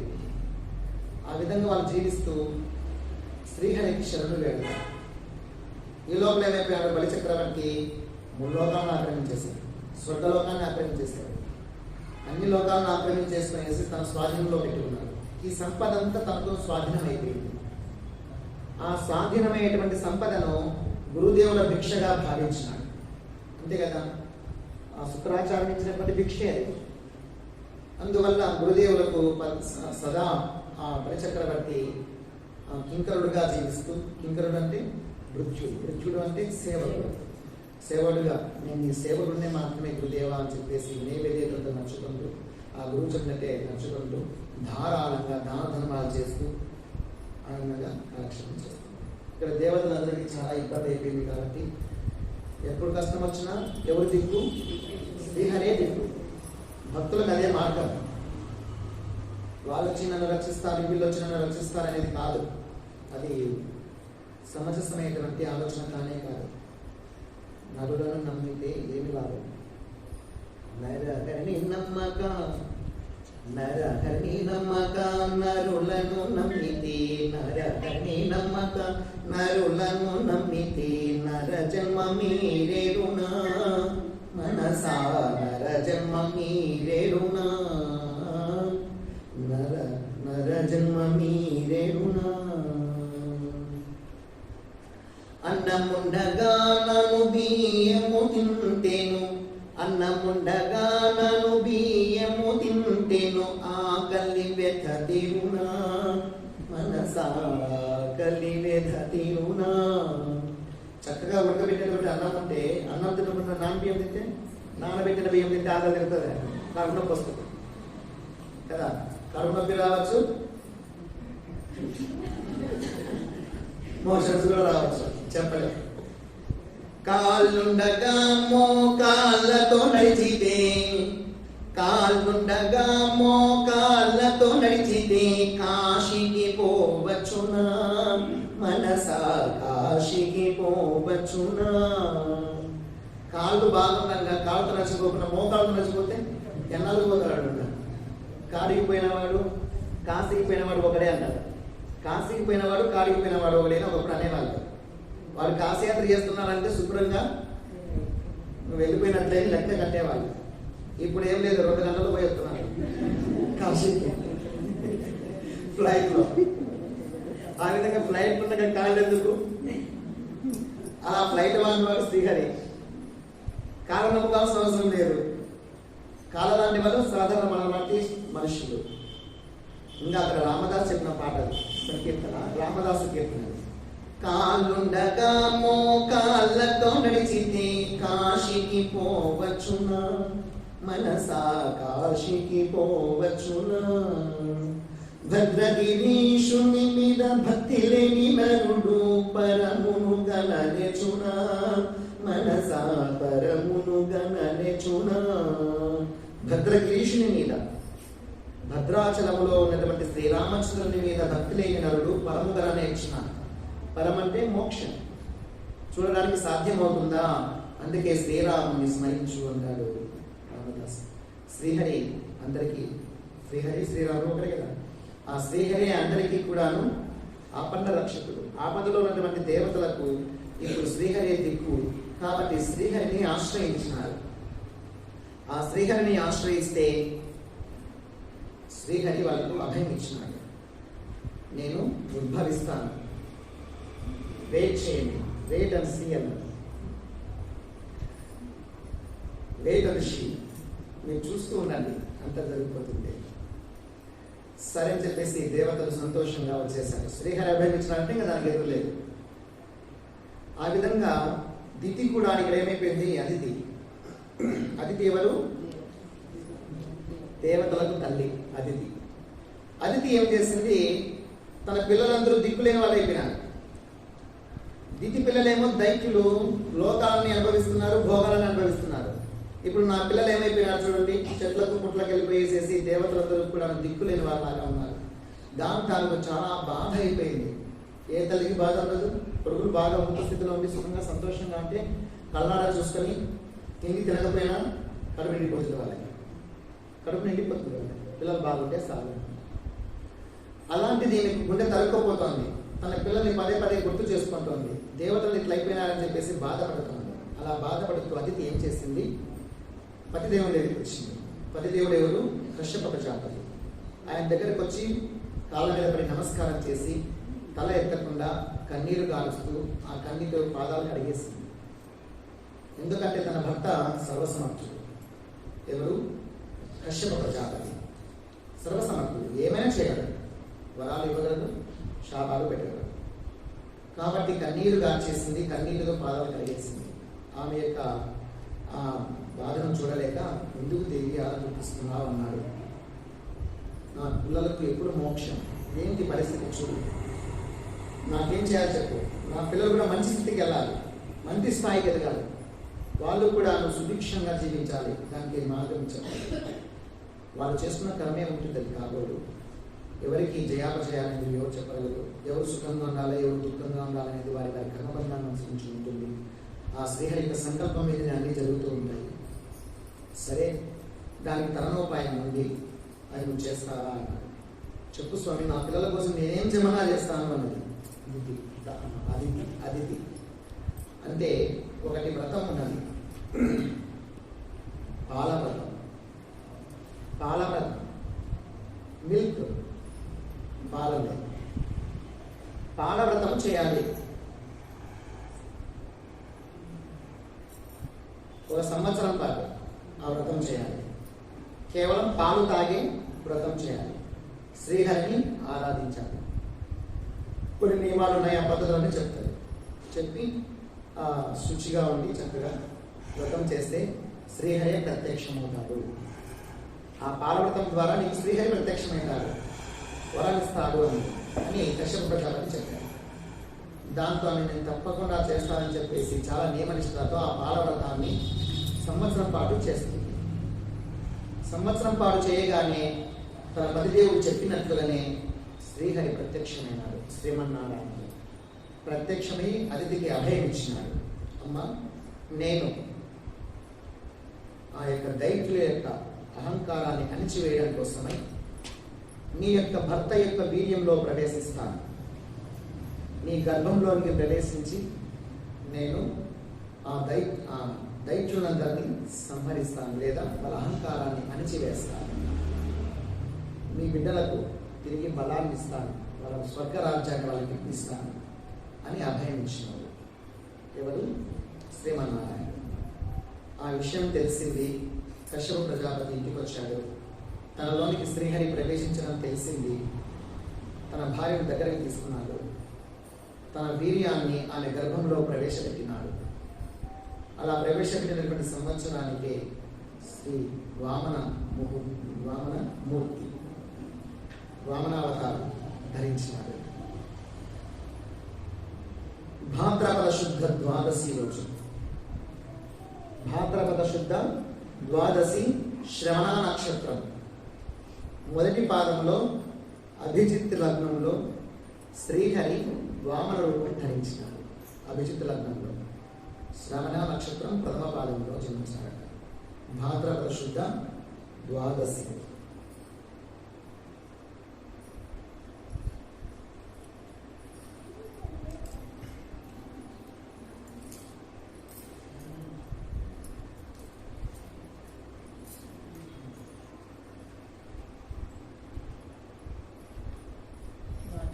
భాద్రపద శుద్ధ ద్వాదశి రోజు శ్రవణ నక్షత్రంలో ప్రథమ పాదంలో అభిజిత్ లగ్నంలో జన్మించినాడు. పుట్టినప్పుడు ఏ విధంగా అయితే దేవకీ గర్భంలో పుట్టినప్పుడు చతుర్భుజాలతో శంకు చక్రాలతో జన్మించినాడో, ఇక్కడ కూడా అతిథి గర్భంలోనూ యథాతథంగా చతుర్భుజాలతో శంకు చక్రాలతో ఉద్భవించినాడు. అందుకు దర్శనమిచ్చి తర్వాత వటుడుగా 5 సంవత్సరాల బాలకునిగా తయారయ్యాడు. ఆ విధంగా తయారు కాగానే సూర్య భగవానుడు వచ్చి గాయత్రి మంత్రం ఉపదేశం చేస్తాడు వామనుడికి. బృహస్పతి జన్నిదం అంటే యజ్ఞోపవేతం ఇస్తాడు. కశ్యప ప్రజాపతి మొలత్రాలు ఇచ్చాడట. భూదేవికి జింక చర్మం ఇచ్చిందట. కశ్యప ప్రజాపతి మొలతాడు, భూదేవి జింక చర్మం ఇచ్చింది. ఆకాశం గొడుగు ఇచ్చింది. బ్రహ్మదేవుడు కమండలం ఇచ్చాడు. గొడుగు చేతిలో, వామనమూర్తి చేతిలో గొడుగు ఉంటుంది, ఆకాశం ఇచ్చినాడు. బ్రహ్మదేవుడు కమండలం ఇచ్చినాడట. సప్తర్షులు కుశలు ఇచ్చినాడట. కుశలు అంటే దర్భలు. సప్తర్షులు దర్భలు ఇచ్చినాడు. సరస్వతి మాత రుద్రాక్షమాల ఇచ్చినాడు. సకల దేవతలు దిగొచ్చారు దేవతల కోసం. ప్రధాన దేవతలు కూడా కుబేరుడు భిక్షా పాత్ర ఇచ్చాడు. కుబేరుడు భిక్షా పాత్ర. పార్వతీదేవి భిక్ష వేసింది.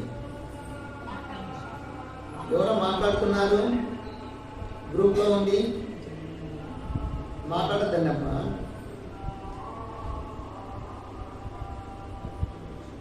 లాక్ చేసుకోండి. వీడియో కూడా ఆఫ్ చేసుకున్నామా. నేను ఒక్కనే కనపడాలి, ఎవరు కనపరావు.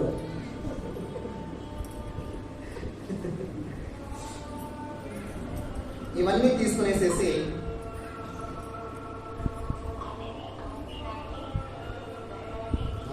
ముఖ్యం కాదండి, అవన్నీ తీసుకునేసేసి బయలుదేరాడు. అవన్నీ తీసుకొని నర్మదాది ఉత్తర అక్కడి నుంచి బయలుదేరాడు. ఎవరు? వామనమూర్తి. అలా బయలుదేరి బలిచక్రవర్తి 100 అశ్వమేధయాగాలు చేస్తున్నారు. బలిచక్రవర్తి ఎక్కడ చేస్తున్నారంటే నర్మదా నది ఉత్తర తీరాన, నర్మదా నది ఉత్తర తీరాన భృగు కచ్చప తీర్థాన్ని, భృగు మహర్షి కచ్చప తీర్థాన్ని ఉంటుంది. ఆ తీర్థంన ఈ శుక్రాచార్యుని ముందర పెట్టుకునేసేసి 100 అశ్వమేధ యాగాలు చేస్తున్నారు. చివరి యాగం అనుకుంటే ఆ యాగ సమయానికి ఈ యొక్క వామన మహర్షి వచ్చారు, వామనమూర్తి. ఆ విధంగా యజ్ఞం చేస్తూ ఉంటే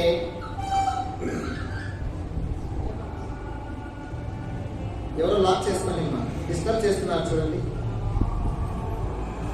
ఆ సమయానికి కరెక్ట్గా ఆ యజ్ఞం చేసే సమయానికి బలి చక్రవర్తి ప్రవేశించారు. ఎవరు? వామనమూర్తి ప్రవేశించగానే బలి చక్రవర్తి వీళ్ళందరూ కూడా చూశారు. అక్కడ ఉండేటువంటి రాక్షసులు, ఈ ఋషులు, మహర్షులు అందరూ కూడా చూశారు. చూస్తే దేదీప్యమానంగా వెలుగొందుతున్నారు. ఒక సూర్యుడు ఉదయిస్తే ఎలా ఉంటాడో అంత వెలుగుతో అక్కడ వస్తున్నారు. ఆ వామనమూర్తి 5 సంవత్సరాలు బాలుడుగా ఉన్నటువంటి వాడు. ఆ చిన్న బాలకుని, బ్రాహ్మణ బాలకుని, ముద్దులకే బాలకుని చూసేటప్పటికి చాలా ఆశ్చర్యం వేసింది, సంతోషం వేసింది. అందరి చూపు అతని మీదనే పడింది. బలి చక్రవర్తి యజ్ఞం చేసేవాడు ఆపి ఎదురేగిపోయాడు. ఎదురేగిపోయి స్వాగతం పలికాడు, నమస్కారం చేసి. అది కూడా తేజవంతుడిగా ఉన్నాడు కాబట్టి ఎవరో దివ్యమూర్తి వస్తున్నాడు. మేము రాక్షసులుగా ఉన్నటువంటి మా దగ్గరికి ఇంత దివ్య తేజస్తున్నటువంటి దేవతామూర్తి ఎవరో వస్తున్నారు, సగౌరవంగా ఆహ్వానించాలి అని చెప్పేసి బలి చక్రవర్తి ఎదురేగిపోయి పిలుచుకున్నాడు. పిలుచుకుని వచ్చేసి ఆసనం వేసి కూర్చోబెట్టాడు. అర్ఘ్యపాద్యాలు ఇచ్చాడు. ఇచ్చేసి నమస్కారం చేసి, నీ తేజస్సు మహా అద్భుతంగా ఉన్నది బాలక, ఎవరు నీవు, ఏమి కావాలి, ఎందుకు వచ్చినావు, నీకేం వరం కావాలో కోరుకో, ఏది కావాలంటే అది ఇస్తాను అన్నాడు. ఎవరు ఏదైనా చేయకుండా అలా అడగడంలో కూడాను ఈ యొక్క బొమ్మరి పొదన గారు సింపుల్గా చాలా చిన్న చిన్న పదాలు అందరికీ అర్థే విధంగా చెప్పాడు. వరచేలంగులో అంటే మంచి నూతన వస్త్రములో, మాడలో ఫలములో, మాడలు అంటే కాసులు, ఫలములో వన్యములో గోవులు. నీకేం కావాలి? వన్యం అంటే అడవి సంపదలు. వన్యం అంటే అడవి. అడవి సంపదలు కావాలన్నా, ఫలములు కావాలన్నా, గోవులో ఆవులు కావాలన్నా, హరులో రత్నములో రథములో, హరులు అంటే గుర్రాలు, అశ్వాలు, రత్నములు కావాలన్నా, రథములు కావాలన్నా, మృష్టాన్నంబులో కన్యలో, బాగా మృష్టాన్న భోజనములు కావాలి చెప్పు, బాగా కన్యలు కావాలన్నా చెప్పు, కన్యలు కూడా ఇస్తారు. కరులో కాంచనము, కరులు అంటే ఏనుగులు, కాంచనాలు బంగారం కావాలన్నా చెప్పేసి ఇలా పైన కూర్చోబెట్టేసి తన కింద కూర్చొనేసి ఆ ముద్దులోకి బాగా చూస్తూ అడుగుతున్నాడు. నీకేది కావాలో చెప్పేసి, నికేతనములో భవంతులు, నీకేమైనా భవంతులు కావాలని చెప్పు. గ్రామంబులో భూములో, గ్రామాలు కావాలన్నా, భూములు కావాలన్నా, ధరణీ ఖండమే, ధరణీ ఖండముగాక ఏ మడిగెదో, ఈ ధరణీ ఖండములు కాదు ఏ జరిగిన కానీ కాక, ధాత్రి సురేంద్రోత్తమ, ఓ సురేంద్రోత్తమ అంటే ధాత్రి సురేంద్రోత్తమ అంటే భూసురులు అంటే బ్రాహ్మణుడు. ఓ భూసురోత్తమ, నీకు ఇది కాకపోతే ఇంక ఏది కావాలో అడిగి ఇచ్చేస్తాను. నువ్వు ఏం అడిగినా ఇచ్చడానికి సిద్ధంగా ఉన్నాను, అడిగింది లేదనుకున్నా ఇస్తాను అన్నాడు.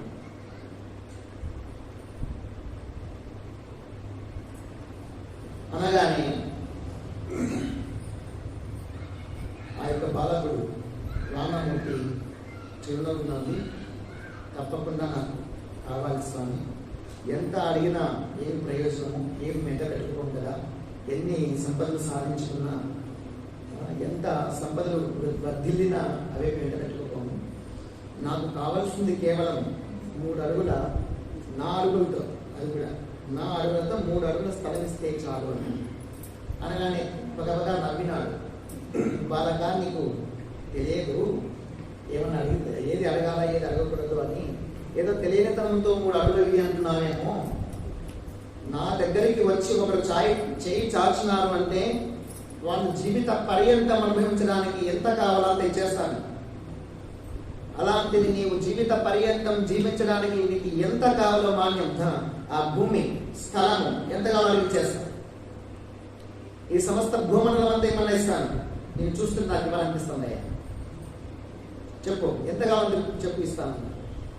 ఎంత అయినా ఏం కట్టకపోతాను స్వామి, నాకు కావాల్సిన 3 అడుగులు లేదు. నా అడుగులతో 3 అడుగులు ఇస్తే చాలు, నాకు అంతే చాలు అనగానే వెంటనే ఇచ్చేద్దామని అనుకుంటుండగానే ఇక్కడ ఉండేటువంటి శుక్రాచార్యుడు గుర్తించినాడు.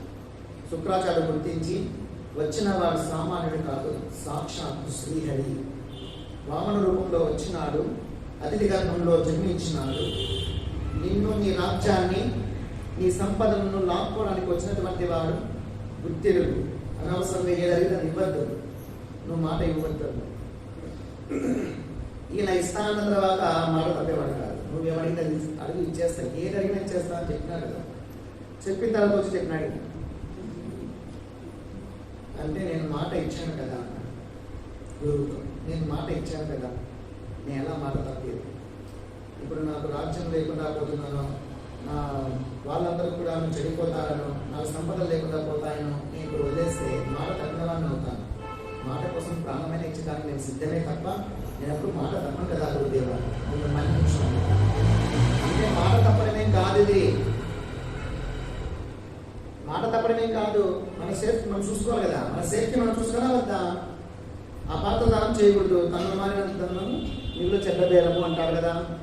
కాబట్టి నీకు ముందు ఉంచుకొని మిగతా దానం చేయాలి, నీకు లేకుండా పోతుంది మొత్తం అన్నాడు. అంతేకాకుండా కొన్ని సూక్ష్మాలు చెప్పాడు. ఎవరు? శుక్రాచార్యుడు. వారిజాక్షులందు అబద్ధం ఆడచ్చు, తప్పు అంటే నేను ఇవ్వలేదు అని మాట్లాడచ్చు, నేను మాట ఇవ్వలేదు అని చెప్పచ్చు, అబద్ధము అసత్యము చెప్పవచ్చు. ఎప్పుడంటే వారిజాక్షులందు, స్త్రీల విషయములందు, వైవాహికములందు, పెళ్ళిళ్ళప్పుడు అబద్ధాలు చెప్పి పెళ్లిళ్ళు చేయించద్దా. ప్రాణవిత్తమాన భంగమందు, ప్రాణం మీదకి వచ్చినప్పుడు, మానం మీదకి వచ్చినప్పుడు, డబ్బు పోయేటప్పుడు, డబ్బు నాది లేకుండా పోతుంది అనుకున్నప్పుడు, అలాగే గౌరవానికి భంగం అవుతుంది అనుకున్నప్పుడు అబద్ధం చెప్పవచ్చయ్యా బాబు. చకిత గోకులాగ్ర జన్మ రక్షణ మందు, బొంకవచ్చు నఘము వందదదిపా, బొంకవచ్చు నఘము వందదదిపా. అధిపా, ఓ రాజా, చకిత అంటే భయపడి ఉన్నటువంటి గోవులు, ఏమైనా గోవులు భయపడి ఉన్నాయనుకోండి, వాటిని రక్షించే నిమిత్తమై అబద్ధం చెప్పిన తప్పు కాదు. అలాగే అగ్రజన్మ రక్షణ మందు, అగ్రజన్మలు ఎవరు అంటే బ్రాహ్మణులు, బ్రాహ్మణుల రక్షణ ఎందు అబద్ధం చెప్పినా తప్పు లేదు, అది దోషం కాదు. బొంకవచ్చు, బొంకవచ్చు అంటే అబద్ధం చెప్పవచ్చు. అఘము వందదీప, అఘము అంటే పాపం, దానివల్ల నీకు పాపం అంటుకోదు అంటాడు. ఎవరు? శుక్రాచార్యుడు అంటున్నాడు. మనకు అందరం అయితే లెక్కేసుకుని తిరుగుతున్నాం. శ్రీహరి చెప్పింటే లెక్కేయాలి ఇవన్నీ. ఎప్పటికీ సత్యం సత్యమే. ఇట్లాడప్పుడు అబద్ధం చెప్పొచ్చు, లేకపోతే అబద్ధం చెప్పొచ్చు అని తప్పించుకోవడానికి ప్రయత్నం చేయలేదు. శుక్రాచార్యుడు చెప్పాడు, ఏదో అక్కడ బుద్ధి మార్పిద్దామని. అది మనమంతా పలుకు కూడాడుతున్నాం. మనకి చెప్పినట్ల శ్రీహరి చెప్పిందే సత్యం. అప్పుడు ఈ విధంగా స్త్రీల విషయంలో, ప్రాణ మాన విషయాలలో అబద్ధం చెప్పిన, గోవుల లక్షణంలో, బ్రాహ్మణుల లక్షణంలో అబద్ధం చెప్పినా తప్పులేదని చెబితే ఏమైనా కానీ కాదు గురుదేవా, నేను మాట ఇచ్చిన. గతంలో కూడా ఎంతో మంది రాజులు రాజ్యాలు వెళ్ళినారు. వాళ్ళు రాజులు లేరా? గతంలో రాజులు లేరా? రాజులు ఉన్నారు, రాజ్యాలు వెళ్ళారు. ఎంతో స్త్రీ సంపదలతో వాళ్ళు వర్ధిల్లినారు, ఎంతో అహంకారంతో గర్వంతో గర్వమీగినారు కూడా. వాళ్ళు ఏమీ కానీ ఆస్తులు అంతస్తులు మూట కట్టుకోలేదు కదా. రాజులందరూ కూడా గొప్ప గొప్ప ఆస్తులు అంతస్తులు అనుభవించినారు, కానీ ఏమైనా మూట కట్టుకుపోయారు. మనం కూడా ఏమైనా డబ్బులు సంపాదిస్తున్నాం, దాచిపెడుతున్నాం, ఎదుర్కొంటామా? మన తాతలు తండ్రులు చనిపోయిన వాళ్ళందరూ మన ఇంట్లో ఉన్నారు కదా, చనిపోయిన వాళ్ళు ఉన్నారు. వాళ్ళు ఎవరన్నా కట్టుకోబోతున్నారు, మూటలు కట్టుకుపోయారా చూసామా? తెలిసి కూడా మనం సంసారంలో మునిగి తేలుతూనే ఉన్నాం. ఎవరు ఏది మూట కట్టుకోము, కానీ కూడబెట్టడం మానం. కాబట్టి దానం చేసి యశస్సు పొందవలే కానీ దానం ఇవ్వకుండా అబద్ధములాడి ఇష్టాన్ని చెప్పి మాట తప్పి కీర్తి భ్రష్టం కావడం నాకు ఇష్టం లేదు. కారే రాజులు రాజ్యముల్ గలుగవే గర్వోన్నతి పొందరే, వారేది సిరి మూట కట్టుకొని పోవంజాలిరే. ఆ రాజులందరూ ఏమైనా సిరి మూట కట్టుకుపోయినారా? భూమిపై పేరైనంగలదే, వారి పేర్లను తలుచుకుంటున్నాం అసలు? అలా విడమిగినటువంటి వాళ్ళ పేరు కూడా తలుచుకోవడం లేదు. శిబి ప్రముఖులు ప్రీతిన్ యశాకాములై. శిబి చక్రవర్తి పేరు విన్నారు కదా మీరు, కథ కూడా విన్నారు. శిబి చక్రవర్తి ఏం చేశారు? ఒక పావురం కోసమై తన మాంసాన్ని కోసి పెడతాడు. తొడలే కోసి పెట్టేస్తాడు, తొడలే. ఆ విధంగా కోసి పెట్టేసేసి చివరికి చాలా వస్తే తానే తట్టెట్లో కూర్చుంటాడు. పావురం ప్రాణం బతికిస్తానని చెప్పిన పాపానికి ఒక డేగ ఎట్టబడుతూ ఉంటే పావురాన్ని, ఆ పావురం వచ్చి శరణించి వచ్చితే నేను అభయం ఇచ్చానని చెప్తాడు. ఆ డేగ వచ్చేసి నాకు పావురం కావాలంటే నా మాంసం కోసిస్తాను, తిని ఊరికి ఎందుకు దాన్ని వదిలి దానికి అభయం ఇచ్చాను అంటాడు. సరే అని చెప్పేసి నీ మాంసమే కోసాను. ఆ డేగ సరే అని చెప్పేసి కోసి పెడుతుంది. అది ఎంత పావురం అంత ఉంటుంది, నా తొడలో మాంసం కోసి పెడితే చాలు కదా అని చెప్పేసి మొత్తం ఈ మోకాల దగ్గర నుంచి వరకు ఇలా కోసి మామిడి పండు కోసినట్లా, తోతపురికాయ కోసినట్లా చక్కగా ఇలా కోసేసేసి కండ్ర మాంసం కళ్ళు తీసి అక్కడ పెట్టాడు దగ్గరలో. ఆహా, పండే వెంటాడొచ్చింది. మొత్తం పండుగంతా మొత్తం మధ్యలో తెక్క మాత్రం అంటే ఎముకున్నట్టుగా చుట్టూ కోసి పెట్టాడు. ఈ పక్కంతా కోసి పెట్టాడు, పిక్కల దగ్గర ఉండే కండా కోసి పెట్టాడు. మొత్తం ఎనగలు కూడా అయిపోయింది. నేనే కూర్చుంటానని చెప్పి కూర్చున్నాను. ఆ పావురం తేలదు, తక్కెట్లో పెట్టి దాన్ని బరువు తూగుతామంటే. ఆ విధంగా తాను పూర్తిగా తినేసేమని చెప్పాడు. అది వెంటనే ఆ డేగ ఇంద్రుడుగా పావురం అగ్నిదేవుడిగా ప్రత్యక్షమయ్యి నీ కీర్తి ఇరువరించుగాక అని చెప్పేసి ఆశీర్వదిస్తాడు. ఆ విధంగా శిబి ప్రముఖులు ప్రీతిని యశోకాములై అంటే కీర్తిని పెంపొందించుకోవాలనే ఉద్దేశం చేత వీరే కోర్టులు వాళ్ళ కోరికలు ఇవ్వలేదా, తీర్చలేదా? జనుల యొక్క కోరికలు తీర్చలేదా? ఆ విధంగా తీర్చడం వల్ల వాళ్ళ కీర్తి ఇప్పటికి కూడా మనం తలుచుకుంటున్నాం కదా. వారలం మరచినే ఇక్కాలం భార్గవ. ఓ భార్గవ అంటే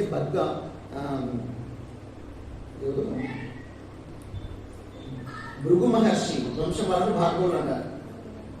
భృగు మహర్షి వంశీయులు, భృగు మహర్షి యొక్క వంశీయులను భార్గవులు అంటారు. ఆ వంశం వాడే శుక్రాచార్యుడు కాబట్టి భార్గవ అన్నాడు. వాళ్ళని ఇప్పటి కూడా మనం తలుచుకుంటున్నాం కదా. కీర్తి ముఖ్యం కానీ సంపదలు ముఖ్యం కాదు. నేను ఇస్తా అన్న మాట మాత్రం నేను తప్పను, నన్ను మన్నించున్నాడు. నా కోపం వస్తే శాపం పెట్టా అన్నాడు. శాపం పెట్టుకున్నాక పెడతానన్న గురుదేవా నీ పాదాలను నమస్కరిస్తున్నాను. నీవు నన్ను శపించిన, నా రాజ్యమే పోయినా, నా సిరి సంపద అంతా తొలగిపోయినా, నా వాళ్ళందరూ నశించిన, ముల్లోకాల మీద పడిన, నా ప్రాణాలే నశించిపోయిన, ఘోరాతి ఘోరంగా నాకు మృత్యువే సంభవించిన, ఇంకా నేను మాట తప్పమన్నాడు. ఎందుకంటే వచ్చిన వాడెవరు తెలిసింది శుక్రాచార్యుని ద్వారానే. అటువంటి మహాశ్రీహరియే లోకాలకు మహాధిపతి అయినటువంటి, మహాయోగి అయినటువంటి, మహాజ్ఞాని అయినటువంటి, ఆరాధ్య దైవమైనటువంటి ఆ శ్రీహరియే వచ్చి ఆయన చెయ్యి కిందయి నా చెయ్యి పై దానమీయని అడుగుతూ ఉంటే ఇచ్చేది ఎంత భాగ్యం.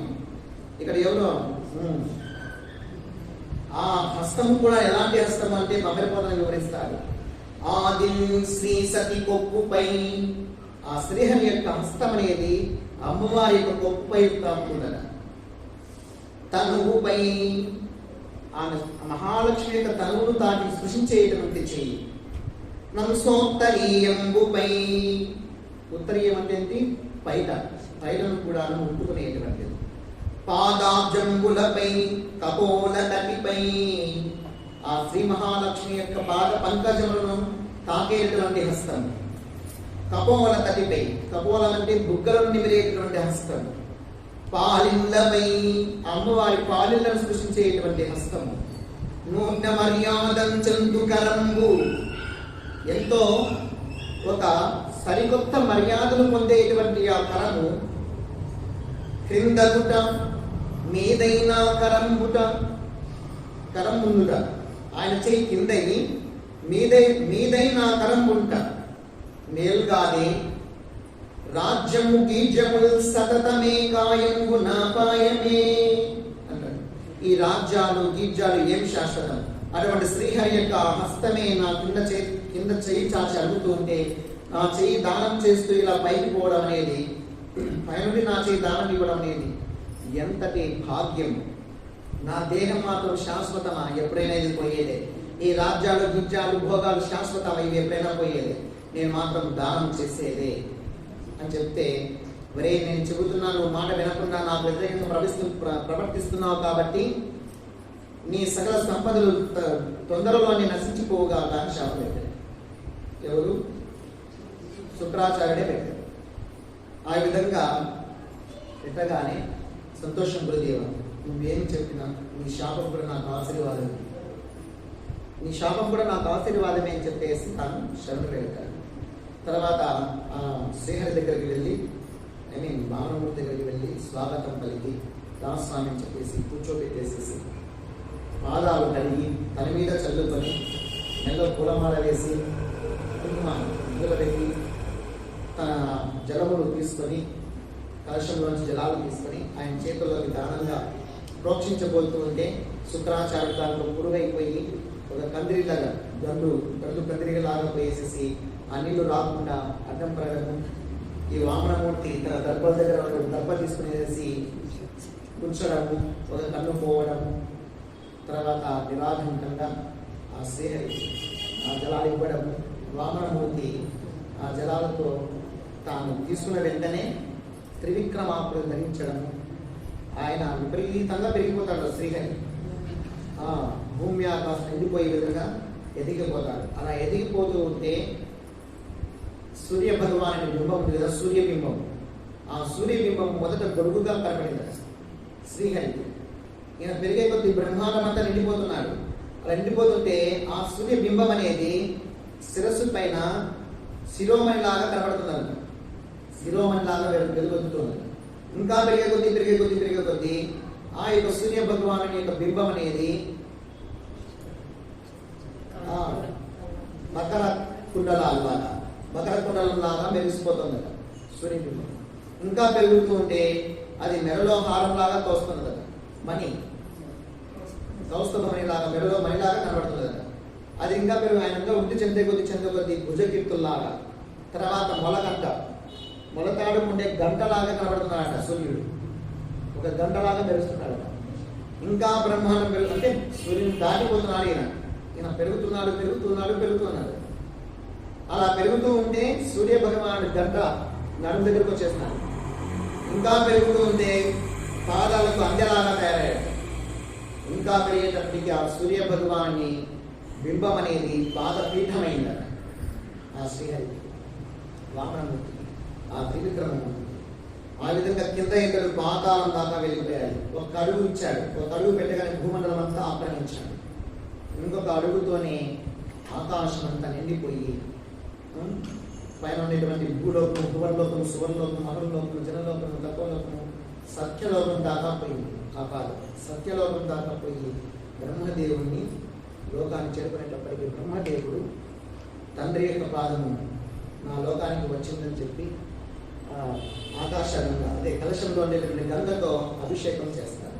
పాదాన్ని బ్రహ్మగణిన పాదము, బ్రహ్మముదానైన పాదము, బ్రహ్మగణిన పాదము.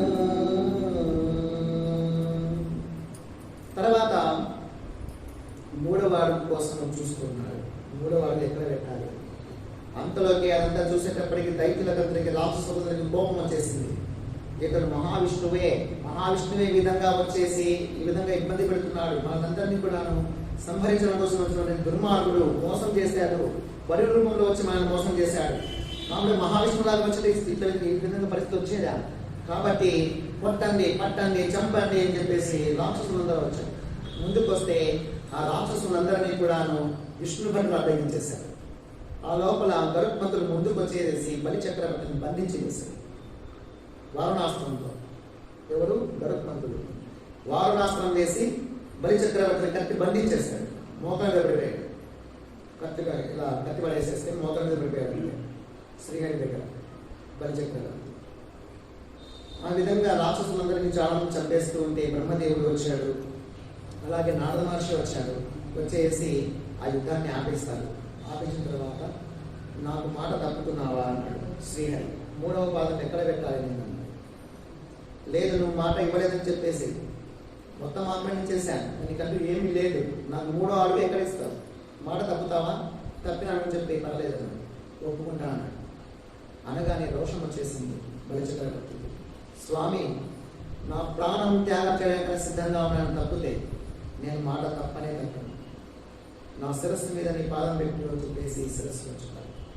అలా శిరస్సు మీద పాదం పెడుతున్నాగానే భార్య వింధ్యావళి వస్తుంది. వింధ్యావళి భార్య పేరు. ఆమె వచ్చేసి పతిభిక్ష పెట్టమని అడుగుతుంది. నేను ఏమి అన్యాయం చేశాను స్వామి, నాకు పతిభిక్ష పెట్టండి అని చెప్పేసి కన్నీరు పెట్టుకుని వేస్తుంది. అలాగే బ్రహ్మదేవుడు కూడా వస్తాడు.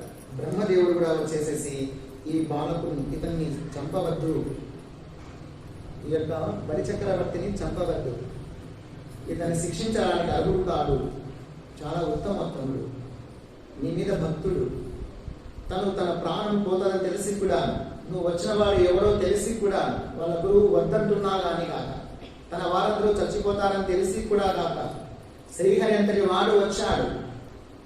ఈ లోకమే అయింది, ఈ విశ్వమే అయింది, ఈ దేహం కూడా అతనిదే అనేటువంటి భక్తి భావంతో నీకు వద్దంటున్నా కానీ కాక దానం ఇచ్చాడు. ఇటువంటి వాణి నీవు అన్యాయం చేయవని తెలుసు స్వామి, అతన్ని శిక్షించకండి, బంధించకండి, ఇబ్బంది పెట్టకండి, దయచేసి అతనికి వరం ఇవ్వండి అంటాడు బ్రహ్మదేవుడు. అందులోనే భక్త ప్రహ్లాదులు కూడా వస్తాడు. ఆయన తలుచుకుంటాడు బలి చక్రవర్తి, మా తాత ఎంతటి భక్తుడో నాకు తెలియంది కాదు, మా తాత కూడా నీ క్షణం నుంచి మోక్షం పొందినాడు, అతని మార్గంలోనే నేను కూడా నడిచేవాడిని శ్రీహరి, మాట తప్పని, నీ చేతిలో మరణించిన నాకు మహాభాగ్యమే, నీ చేతిలో సంహరించబడినా నాకు సంతోషమే, చచ్చిపోయినా నాకు సంతోషమే, నేను మాట తప్పను, నా శిరస్సుపై తల ఉంచాను, నా తలపైన నీ యొక్క పాదం పెట్టి ఉంటాడు. సరే అని చెప్పేసి పాదం పెట్టి సుతలానికి పంపిస్తాడు. సుతలం, అతల విత్తల సుతల, తలాతల రసాతల, తలాతల రసాతల, మహాతల పాతాల, ఆ పాతాలలోకానికి కాకుండా సుతలంలోకానికి పంపిస్తాడు. నీవు నీ పరివారంతో, నీవు చాలా మహాభక్తుడు, ఓ బలి చక్రవర్తి, దానవులలో పుట్టినప్పటికీ నీవు చాలా మహాభక్తుడు. ప్రహ్లాదుడు వచ్చాడు. వచ్చేసి శ్రీహరికి సాష్టాంగ నమస్కారం చేసి వామనమూర్తికి, స్వామి, నీవు మా మనవనికి సకల సంపదలను తీసుకొని ఆక్రమించుకొని అతనికి ఏ మాత్రం సంపద లేకుండా చేస్తావు. ఇంద్ర పదవి ఇచ్చింది నీవే, నీ దైవనే ఇంద్ర పదవి వచ్చింది, నీవే మళ్ళీ ఇంద్ర పదవిని తీసేసుకుంటున్నావు. ఎవరి మీద అయితే నీకు కరుణ కలుగుతుందో వాళ్లకు నీవు సంపదలు లాగేసుకుంటావు. అహంకారం పెరిగిపోతుందని చెప్పి, డబ్బు సంపద సిరి సంపదలు వర్ధిల్లితే వాళ్ళ అహంకారం పెరిగిపోతుంది. అందువల్ల అహంకారం నశించడం కోసం అనే సంపదలను లాగేస్తావు. ఆ విధంగా లాగించడం వల్ల ఇతనికి అహంకారం లేకుండా పోతుంది. వాస్తవానికి నువ్వు ఆగ్రహంతో చేసినప్పటికీ అది అనుగ్రహమే అన్నాడు. నా మనవనికి నువ్వు చేసింది ఆగ్రహంతో చేసినప్పటికీ నా మనవనికి జరిగింది అనుగ్రహమే. అతని సంపద లేకుండా చేయడం వల్ల అహంకారం అంతా అణిగిపోతుంది, నీ పాదభక్తుడు అవుతాడు. ప్రహ్లాదుడు ఒప్పుకున్నాడు, నువ్వు చెప్పి నువ్వు చేసిందే కరెక్ట్. బ్రహ్మదేవుడు కూడా వచ్చేసి ఇతని శిక్షించవద్దని అడుగుతాడు. అడిగితే అప్పుడు శ్రీహరి చెప్తాడు, నీవు పరమభక్తుడు, నేను పరీక్షించినాను, పరీక్షలో నువ్వు నెగ్గినావు, నేను ప్రలోభ పెట్టాను, నీ మాట తప్పినా పడలేదు, నేను ఇచ్చేస్తాను, 3 అడుగులు పెట్టమని అడిగినాను అన్నాను కాక నీవు ప్రలోభపడలేదు. నీ గురువు చెప్పిన గురువు మాటను దూరనాడి నేను వచ్చానని చెప్పి నాకు గౌరవం ఇచ్చి దానం ఇచ్చాడు. కాబట్టి నీ కీర్తి అజరాపరం అవుతుంది. నీకు ఒక వరం ఇస్తున్నాను. వచ్చే సూర్య సావరణి మనవంతరంలో నీవు ఇంద్రుడమైపోదువుగా. అంతవరకు నీవు అంటే ఇంద్రపతికి నీకు ఇస్తున్నాను. ఎప్పుడు వచ్చే మనవంతరం సూర్య సావరణి మనవంతరములో నీవు ఇంద్రుడు అవుతావు. మనవంతర కాలం ఇంద్రుడుగా నివసిస్తావు, జీవిస్తావు. అంతవరకు నీవు నీ పరివారంతో, నీ భార్య పిల్లలతో, నీ సైన్యంతో మొత్తము సుతలానికి వెళ్ళి అక్కడ ఎటువంటి రోగాలు కూడా రావు. ఆ సుతల ప్రదేశంలో, ఆ సుతలంలో నీవు సుఖంగా సుభిక్షంగా ఉంటూ నీకు నేనే వచ్చి పాదదాసున్నాయి అంటే ద్వారపాలకులుగా ఉండి సేవ చేస్తాను. బలిచక్రవర్తిని పాదాలు తొక్కేందుకు మనకు తెలుసు. కానీ తర్వాత సుతలోకానికి పోయిన తర్వాత శ్రీహరియే ఆ బలిచక్రవర్తి యొక్క ముఖద్వారం వద్ద దాసుడుగా, రక్షకుడుగా, ద్వారపాలకుడుగా జీవనం సాగించినాడు శ్రీహరి. ఎందుకు? భక్తులకి దాసోహం అయ్యాడు. భక్తులకి సేవ చేసుకుంటూ ఉండిపోయాడు. ఎందుకంటే భగవంతుడికి అందరూ సమానమే. దేవతల కోసమే అతన్ని పాదలోకాన్ని తొక్కేసిన సుతల లోకానికి వాళ్ళ యొక్క యోగక్షేమాలు కూడా చూడాలి కదా. నన్ను నమ్మి ఇంత దానం చేశాడు, ఇతనికి నాకు 1 రూపాయి దానం చేస్తేనే 100 రూపాయలు ఇస్తాను. నా కోసం 1 రూపాయి దానం చేస్తే 100 రూపాయలు ఇస్తాను. అటువంటిది ఇంత నాకు దానం చేశాడు, నువ్వు నీకు ఎట్లా ఇవ్వాలి నేను? కాబట్టి నీ యొక్క పాదాల దగ్గర నేను సేవ చేసుకుంటూ ముఖద్వారంలో ఉంటాను ద్వారపాలకునిగా. అలాగే వచ్చే సూర్య సావరణిలో మనవంతర కాలంలో విద్యుత్తుగా వర్ధిల్లుతావు అని చెప్పేసి వరవిభగా ఆనంద భాషలో రాల్చాడు. ఆ కథలు తెగిపోయాయి, వర్ణ భాషము తెగిపోయింది. సాష్టాంగపడి నమస్కారం చేశాడు.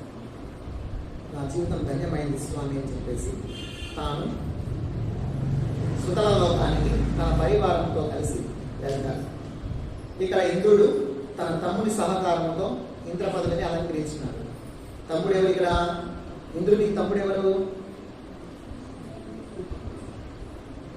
ఇంద్రుడికి తమ్ముడు ఎవరు? తమ్ముడి బలం చేతనే ఇప్పుడు మళ్ళీ స్వర్గం వచ్చింది. ఇంద్రుడి తమ్ముడు ఎవరు? Very good, Vamanamurthy. వామనుడే కదా, తమ్ముడు కాదా? అదితికి పిల్లలు ఎవరు? దేవతలు అని చెప్పానా? అదితికి దేవతలందరూ కొడుకునే కదా. ఇంద్రుడు కూడా కొడుకే, ఇంద్రుడు కూడా కొడుకే. ఇప్పుడు అదితికి పుట్టిన గర్భంలోనే పుట్టినాడు కదా వామనుడు. ఏమైతాడు ఇంద్రునికి? తమ్ముడు అవుతాడు. అందుకే ఉపేంద్రుడు అనేది. ఉపేంద్ర అనేది ఎందుకు? తమ్ముడు కాబట్టి ఇంద్రుడికి. ఉపేంద్ర పదం కూడా ఇట్లా వచ్చింది. ఇంద్రుడికి తమ్ముడు కాబట్టి ఉప, చిన్నవాడు అని ఉపేంద్ర అనే పదం అట్లా వచ్చినట్ల మనం స్వీకరించాలి. ఆ విధంగా తాను తమ్ముడు బలవంతుడుగా ఉంటే అన్న ఎన్ని కీర్తులైనా పొందుతాడు, ఎన్ని సంపదలైనా పొందుతాడు, బలవంతుడుగా తయారయ్యాడు.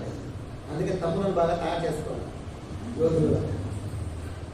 అన్నకు అది బలం అవుతుంది. తర్వాత మత్స్యావతారం గురించి ఉంది. ఆ మత్స్యావతారం గురించి మీకు ఐడియా ఉంది కానీ సరైన స్పష్టత మీకు ఉండదు. మత్స్యావతారంలో చంపింది ఎవరిని? మత్స్యస్వాముని అని అనుకుంటున్నాను. మత్స్యావతారంలో ఎవరు చంపినాడు? శ్రీహరి మత్స్యస్వాముని అని అనుకుంటున్నాను. ఇక్కడ భాగవతంలో ఇచ్చిన పేరు వచ్చేసి హయగ్రీవుడు అనేటువంటి రాక్షసుడు. హయగ్రీవుడు అనేటువంటి రాక్షసుడు. ఇప్పుడు మనం ఉండేది ఏ కల్పము? 2వ కల్పము. కల్పం మనవంతం వచ్చేసి వైవస్వత మనవంతం. కల్పం ఏది? శ్వేతవరాహ కల్పం. శ్వేతవరాహ కల్పం అంటే 2వ రోజుని, బ్రహ్మదేవుని యొక్క 2వ రోజు. ద్వితీయ పరార్థంలో, ద్వితీయ పరార్థం అంటే 250 సంవత్సరాలు. మొదటి 50 సంవత్సరాలు అయిపోయింది బ్రహ్మదేవుని ఆయుష్. 2వ అర్థం అంటే 250 సంవత్సరాలలో ద్వితీయ పరార్థంలో 2వ రోజు జరుగుతుంది. ఇప్పుడు మనం చేస్తున్నది మొదటి కల్పం పూర్తి అయిపోయింది. కల్పం అంటే ఒక పగలు అని అర్థం. బ్రహ్మదేవుని యొక్క పగలను కల్పం అంటాం. మొదటి కల్పం అయిపోయింది, పద్మకల్పం అయిపోయింది. ఆ పద్మకల్పము అంత్యములో బ్రహ్మదేవుడు నిద్రపోయినాడు. చీకటి అయిపోయింది. అంత ప్రళయం సంభవించింది. అలా సంభవించినప్పుడు బ్రహ్మదేవుడు నిద్రపోతే ఈ హయగ్రీవుడైనటువంటి రాక్షసుడు వచ్చాడు. హయగ్రీవుడైన రాక్షసుడు వచ్చేసి నిద్రపోతుంటే బ్రహ్మదేవుని వేదాలు ఎత్తుకుపోయాడు. బ్రహ్మదేవుని వేదాలు ఎత్తుకుపోయేసి శుభ్రం చదువుకుంటూ కూర్చున్నాడు. ఓపెన్ ప్లేస్ లో ఉంటే ఎవరైనా హాని కలిగిస్తారేమో ఈ వేదాలు చదువుకుంటూ ఉంటే అని చెప్పేసి సముద్రంలో మొదలైపోయాడు కనపరాకుండా. బయట ప్రదేశంలో ఉంటే ఎవరైనా హాని కలిగించవచ్చు, రాక్షసులకు వేదాలు దొరకకూడదు. కానీ నేను తీసుకున్నాను వీటిని నేను చదవాలనుకున్నాడు. చదువుకుంటూ తాట వచ్చింది, అయ్యో బయట ఉండేది ఎవరైనా నాకు ఇబ్బంది కలిగించవచ్చు అని చెప్పేసి వేదాలను ఎత్తుకొని సముద్రంలో వెళ్ళిపోయాడు.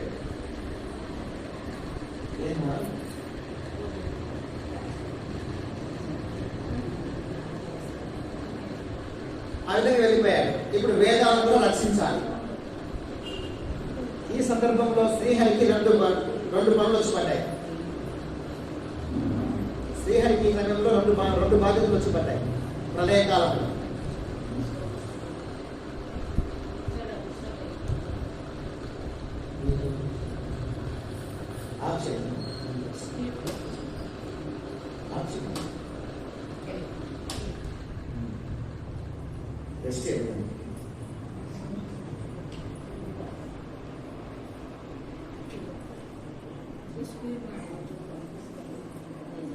ప్రళయకాలంలో ఇక్కడ వేదాలను రక్షించాల్సిన బాధ్యత పడింది శ్రీహరికి. అలాగే మళ్ళీ ప్రళయం అయిపోయిన తర్వాత సృష్టి జరగాలి అంటే బీజాలు కూర్చుకోవాలి, కాపాడుకోవాలి. ఈ రెండు బాధ్యతలు ఏర్పడ్డాయి శ్రీహరికి ప్రళయకాలంలో. వింటున్నారా? ప్రళయకాలంలో శ్రీహరికి రెండు పనులు అడ్డపడ్డాయి, రెండు బాధ్యతలు వచ్చాయి. ఒక బాధ్యత ఏమో ఈ వేదాలను రక్షించాలి, రెండవ బాధ్యత ఏమో బీజాలన్నింటినీ కూడా కూడబెట్టి రక్షించాలి, మళ్ళీ సృష్టి ప్రారంభం చేసేటప్పుడు. దాంతో ఏం చేశాడంటే తాను మత్స్య రూపం ధరించాడు. ధరించేసి సముద్రంలో ఒక నదిలో తిరుగుతూ ఉన్నాడు. అది కృతమాల అనేటువంటి నది, కృతమాల నది.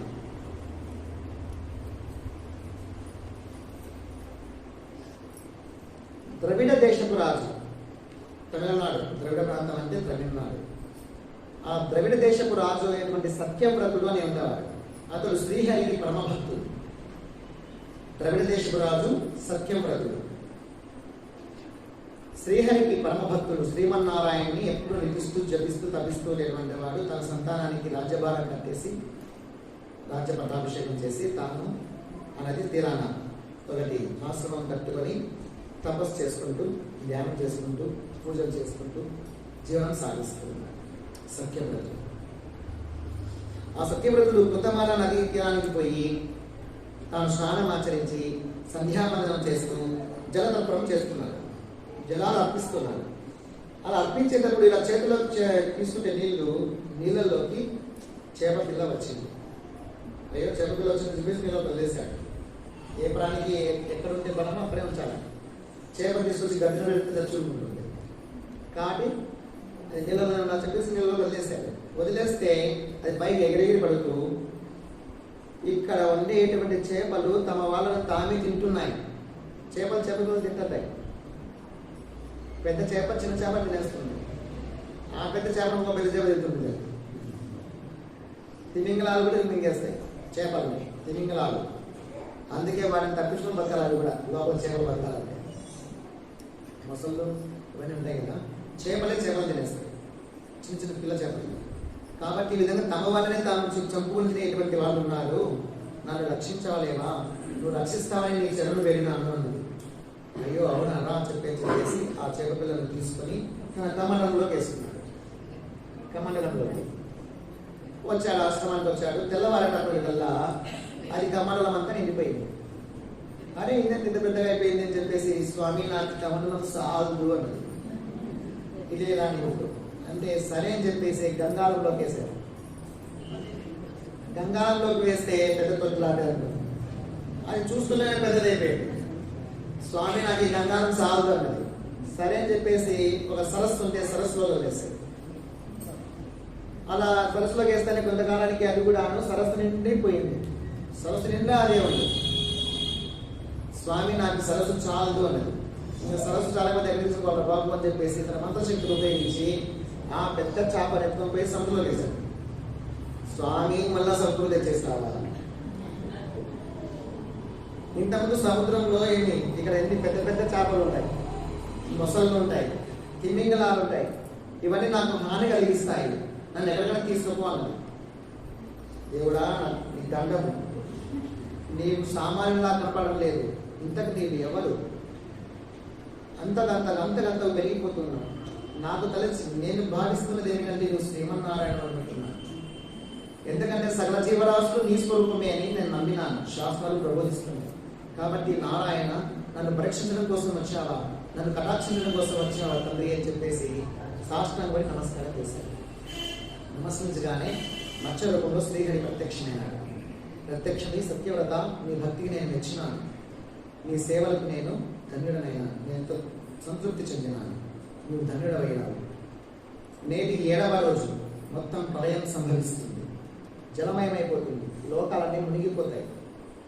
అప్పుడు ఒక పడవ నీ ముందుకు వస్తుంది, సప్తర్షులు కూడా వస్తారు.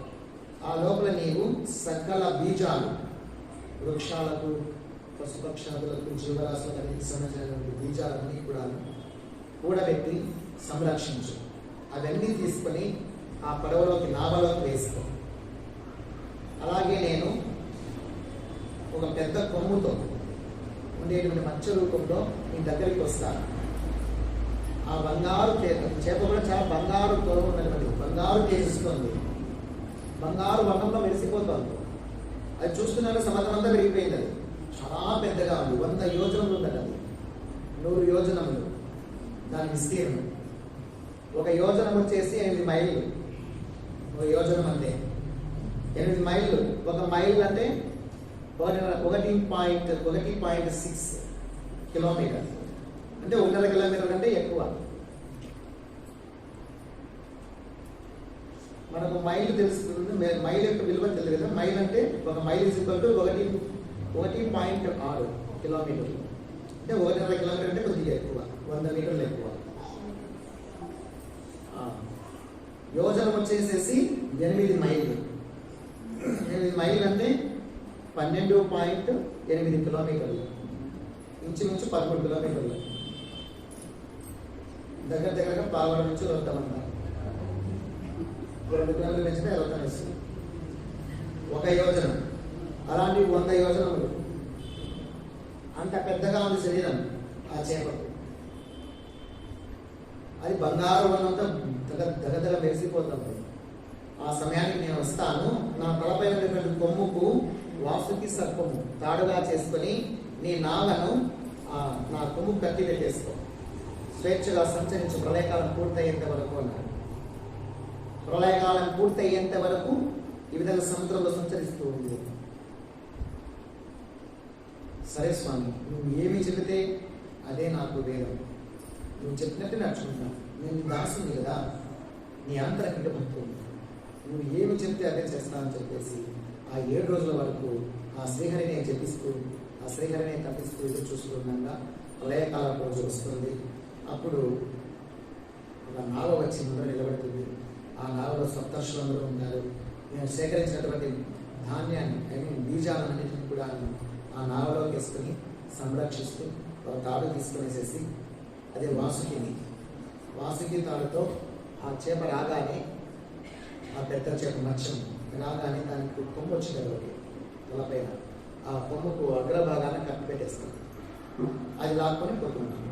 అది ఎక్కడికి పోతే సంచరిస్తూ పోతూ ఆ సత్యవ్రతుడు ఆ రాత్రి కాలం అంతా శ్రీహరితో, మత్స్యరూపంలోని శ్రీహరితో మాట్లాడుతూ భక్తి యోగ గురించి, జ్ఞానయోగ గురించి, కర్మయోగ గురించి తత్వమంతా తెలుసుకుంటాడు. అలా తత్వమంతా తెలుసుకోవడంలోనే తెల్లవారుజాము అవుతుంది. తెల్లవారుజాము కాగానే లోపల ఉన్నటువంటి వేదాలన్నీ ఘోషిస్తాయి, స్వామి మమ్మల్ని రక్షించండి అని చెప్పి. అనగానే మత్స్యావతారంలో ఉన్నటువంటి శ్రీహరి ఆ యొక్క హయగ్రీవుడైనటువంటి రాక్షసుని సంహరించి ఆ వేదాలను తీసుకుని వస్తాడు. తెల్లవారుతుంది. తెల్లవారిన బ్రహ్మదేవుడు మేలుకుంటాడు. బ్రహ్మదేవుడు సరస్వతి మాత మేలుకుంటుంది. సృష్టి కుదింపుకుంటుంది, సృష్టి అంతా కూడా మళ్ళీ ప్రారంభమవుతుంది. అప్పుడు ఈ సత్యవ్రతుడే వైవస్వత మనవైన. ఇప్పుడు మనం ఉండేది ఎవరు? ఏమనవు? వైవస్వత మనవే కదా.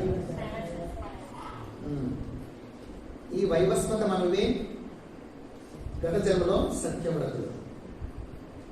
వైవస్వత మనవు వచ్చింది ఎప్పుడు? మధ్యాహ్న కాలంలో వచ్చినాడు. గుర్తుపెట్టుకో, 7వ వాడు కదా వైవస్వత మనవు, 7వ వాడు. అంతకుముందు మనవులు ఎంతమంది ఉన్నారు? 6 మంది ఉన్నారు. స్వయంభువ, స్వారోచిష, ఉత్తమం, తామస, రైవత, చాక్షుష. 6 మంది. స్వయంభువ, స్వారోచిష, ఉత్తమ, తామస, రైవత, చాక్షుష, తర్వాత వైవస్వత మనవు. అంటే 7వ మనవుగా ఆ సత్యవ్రతుడు అంతవరకు వెయిట్ చేసి ఇప్పుడు మనకు రాజ్యపాలన చేస్తున్నాడు. మొత్తం సమస్త లోకానికి రక్షకుడు ఎవరు అంటే, సమస్త భూమండలానికి ఎవరు రక్షకుడు అంటే ఈ యొక్క వైవస్వత మనవే. ఈ వైవస్వత మనవు వల్లనే మనము పరిపాలన చేయబడుతున్నాం, సుభిక్షంగా ఉండగలుగుతున్నాం. ఆయన మనకు కనపరాకుండా పరిపాలన చేస్తున్నాడు. ఆయన ప్రతినిధులుగా ఇప్పుడు ఉండేటువంటి వాళ్ళందరూ ఇక్కడ ఓవరాక్షన్లు చేస్తున్నారు. మేమే సీఎం, మేమే పిఎం. అసలైనటువంటి ముఖ్యమైన అధికారి ఎవరంటే వైవస్వత మనవు. ఆయన మనం అసలు తలుచుకోం. అందుకే సంకల్పం అనేది అవసరం. సంకల్పం చెప్పుకోవాలి ప్రతిరోజు కూడా, అందరూ కూడా. ఆద్య బ్రహ్మణ తృతీయ ప్రాప్తి శ్వేత వరాహ కల్పే వైవస్వత నమంతరే కలియుగే బ్రహ్మపాతే చంద్రోద్రీతే భరతవర్షే భరతకల్పే అస్మిన్ వర్తమాన వ్యావహారిక చాంద్రమానేన భగవాది సంవత్సరే ఏ సంవత్సరం ఇది? శుభకృతనామ సంవత్సరే జ్యేష్ఠమాసే శుక్లపక్షే దశమి తిథౌ. ఏ వాసరా? గురువాసర. ఉత్తాయాం. గురువాసరే యుక్తాయ అని మనం చెప్పుకోవాలి ప్రజలు. అలా చెప్పుకోవడం వల్ల మనందరినీ గుర్తు చేసుకుంటాం. అది కూడా ఒక పుణ్యం. మన పూర్వీకులను గుర్తు చేసుకుంటే పుణ్యమే, వాళ్ళ ఆశీర్వాదాలు వస్తాయి. గుర్తు చేసుకోకపోతే మమ్మల్ని పడిచిన వాళ్ళు లేవు అని చెప్పేసి వాళ్ళు కూడా మనం చాటేస్తాం. ఒక రోజు కల్పం జరగాలంటే, ఒక కల్పం జరగాలంటే ఎన్ని మనమంత్రాలు? బ్రహ్మదేవుని యొక్క, వెరీ గుడ్, 14. బ్రహ్మదేవుని యొక్క ఒక రోజులో పగలు జరగాలంటే 14 మనమంత్రాలు తిరగాల. ఒక మనమంత్రానికి 71 చతుర్యుగాల కాలం జరగాలి. ఒక చతుర్యుగానికి 43,20,000 సంవత్సరాలు తిరగాలి. ఒక చతుర్యుగానికి 43,20,000 సంవత్సరాలు ఒక చతుర్యుగం. ఒక కలియుగానికి 4,32,000 సంవత్సరాలు. ఈ విధంగా మనకు కాలమానం ఉందని మనం స్కందంలో చెప్తున్నాం. ఈ విధంగా వైవస్వత మనవు ఎవరు అనేది మనకు కూడా ఒక ఐడియా వచ్చింది. సాక్షాత్తు సత్యవ్రతుడే. అంటే ముందు రోజు కల్పంలో చివరి రోజున చివరి దాకా ఉన్నటువంటి వాడు, శ్రీహరితో పాటు రాత్రంతా చీకటిలో గడిపినటువంటి వాడు, సప్తర్షులతో పాటు. అది కూడా సత్యవ్రతుడు. ఆయన పుణ్యాత్ముడు కదా. అసలు తర్వాత సృష్టికి కావాల్సిన బీజాలని భద్రపరిచిన వాడు, మనందరినీ భద్రపరిచినాడు ఇట్లా ఆయన. ఆ విధంగా వచ్చిన అవతారం అనేది 2 కార్యాలను నిర్వర్తించినాడు. సత్యవ్రతుడు నిత్య సహకారం తీసుకొని సృష్టిలో వాళ్ళందరినీ కాపాడినాడు, బీజాన్ని నిలబెట్టినాడు. తాను మత్స్య అవతారం ధరించి ఆ హయగ్రీవ రాక్షసుని మత్స్యస్వరూపుని సంహరించి వేదాలను రక్షించినాడు. దీనితో 8వ స్కందం పూర్తయింది. ఇంకా 9వ స్కందం ఉంది, 10వ స్కందం ఉంది, 11వ స్కందం ఉంది, 12వ స్కందం ఉంది. భాగవతం పుస్తకం తీసుకుంటే ఆ భాగవతములో ఈ 8 స్కందాలు సగం పుక్కుంటే ఈ 4 సగం పుస్తకం ఉంది. ఇప్పుడు అయిపోయినంత సగం బుక్కే, ఇంకా సగం బుక్ ఉంది. మరి ఏం చేద్దామంటారు? ఇంకో 2 రోజులు పొడిగిద్దామంటారా? అంటే మరి అంత సగం పుస్తకాలు 2 రోజులు ముగిస్తాను అనుకోవద్దండి. కృష్ణగిరిలో వస్తాయి. తొందరగా ముగించవచ్చు. ఇంకా 2 రోజులు పొడిగిద్దాము, వస్తాము, నేను తెలుసుకుంటాము, పరిపూర్ణంగా కానివ్వండి అంటే నాకు అడ్డంగాలు ఉన్నాయి, నాకు ఇబ్బందులు ఉన్నాయి, నాకు సంసారం ఉంది, నాకు ఇంకొక సంసారం ఉద్యోగం కూడా ఉంది. ఆ విధంగా అవన్నీ చేసుకోవాల్సి ఉంది. నాకు ఇబ్బందులే ఉన్నాయి తల్లు. కానీ నేను మధ్యలో వదిలేస్తే బాగుంటుందా అని అనిపిస్తోంది. కాబట్టి 2 రోజులు పొడిగిద్దామని అనుకుంటున్నాను. కొంతమంది అమ్మగారు కూడాను అడిగినారు, పొడిగిస్తే బాగుంటుంది, అసలు మధ్యాహ్నంలోనే అర్ధాంతరంగా ముగిస్తే ఏం బాగుంటుంది అంటున్నారు. మీకందరికీ ఓపిక ఉంటుందంటే నేను ఓపిక సంపాదించుకుంటాను. ఇంకా చాలా శుద్ధి చాలా ఎక్కువైపోయింది అంటే ఇంకా నేను సెలవు తీసుకుంటాను. 2 రోజులు కృష్ణలీలని రేపు చెప్పుకున్నాను.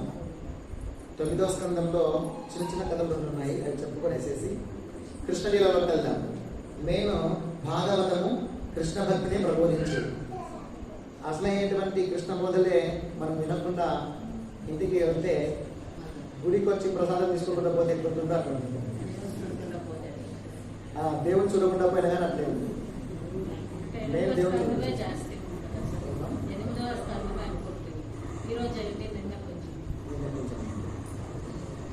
కృష్ణలీలనే ఒక రోజు సబ్జెక్ట్ ఎప్పుడన్నా పెట్టుకుంటే ఇంకా వివరంగా చెప్పుకోవచ్చు. ప్రస్తుతానికి అలా మీకు ఒక బ్రాడ్ ఐడియా ఇస్తాను కృష్ణ లీలల మీద. నెక్స్ట్ ఎప్పుడన్నా పుణ్యకాలం అంటే పుణ్యకాలం వచ్చినప్పుడు కేవలము దశమ స్కందమే తీసుకొని చెప్పుకున్నాను. ఈ 2 రోజుల్లో ఈ 9, 10, 11, 12 స్కందాలు పూర్తి చేసుకున్నామని మీరందరూ కూడాను సపోర్ట్ చేస్తాము అంటే, మీరందరూ ఒప్పుకుంటే, మీరందరూ ఇష్టపడి వస్తాము అంటే నా సమయాన్ని కేటాయిస్తాను. లేదంటే నేను కూడా నా సమయాన్ని నా యొక్క సంసారానికి ఉపయోగిస్తాను.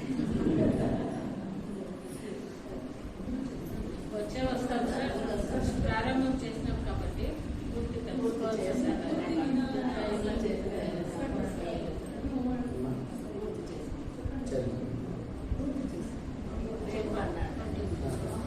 ఇన్నాళ్ళు ఒక ఎత్తు అయితే ఇప్పుడు నుంచి జరిగేది ఇంకొక ఎత్తు.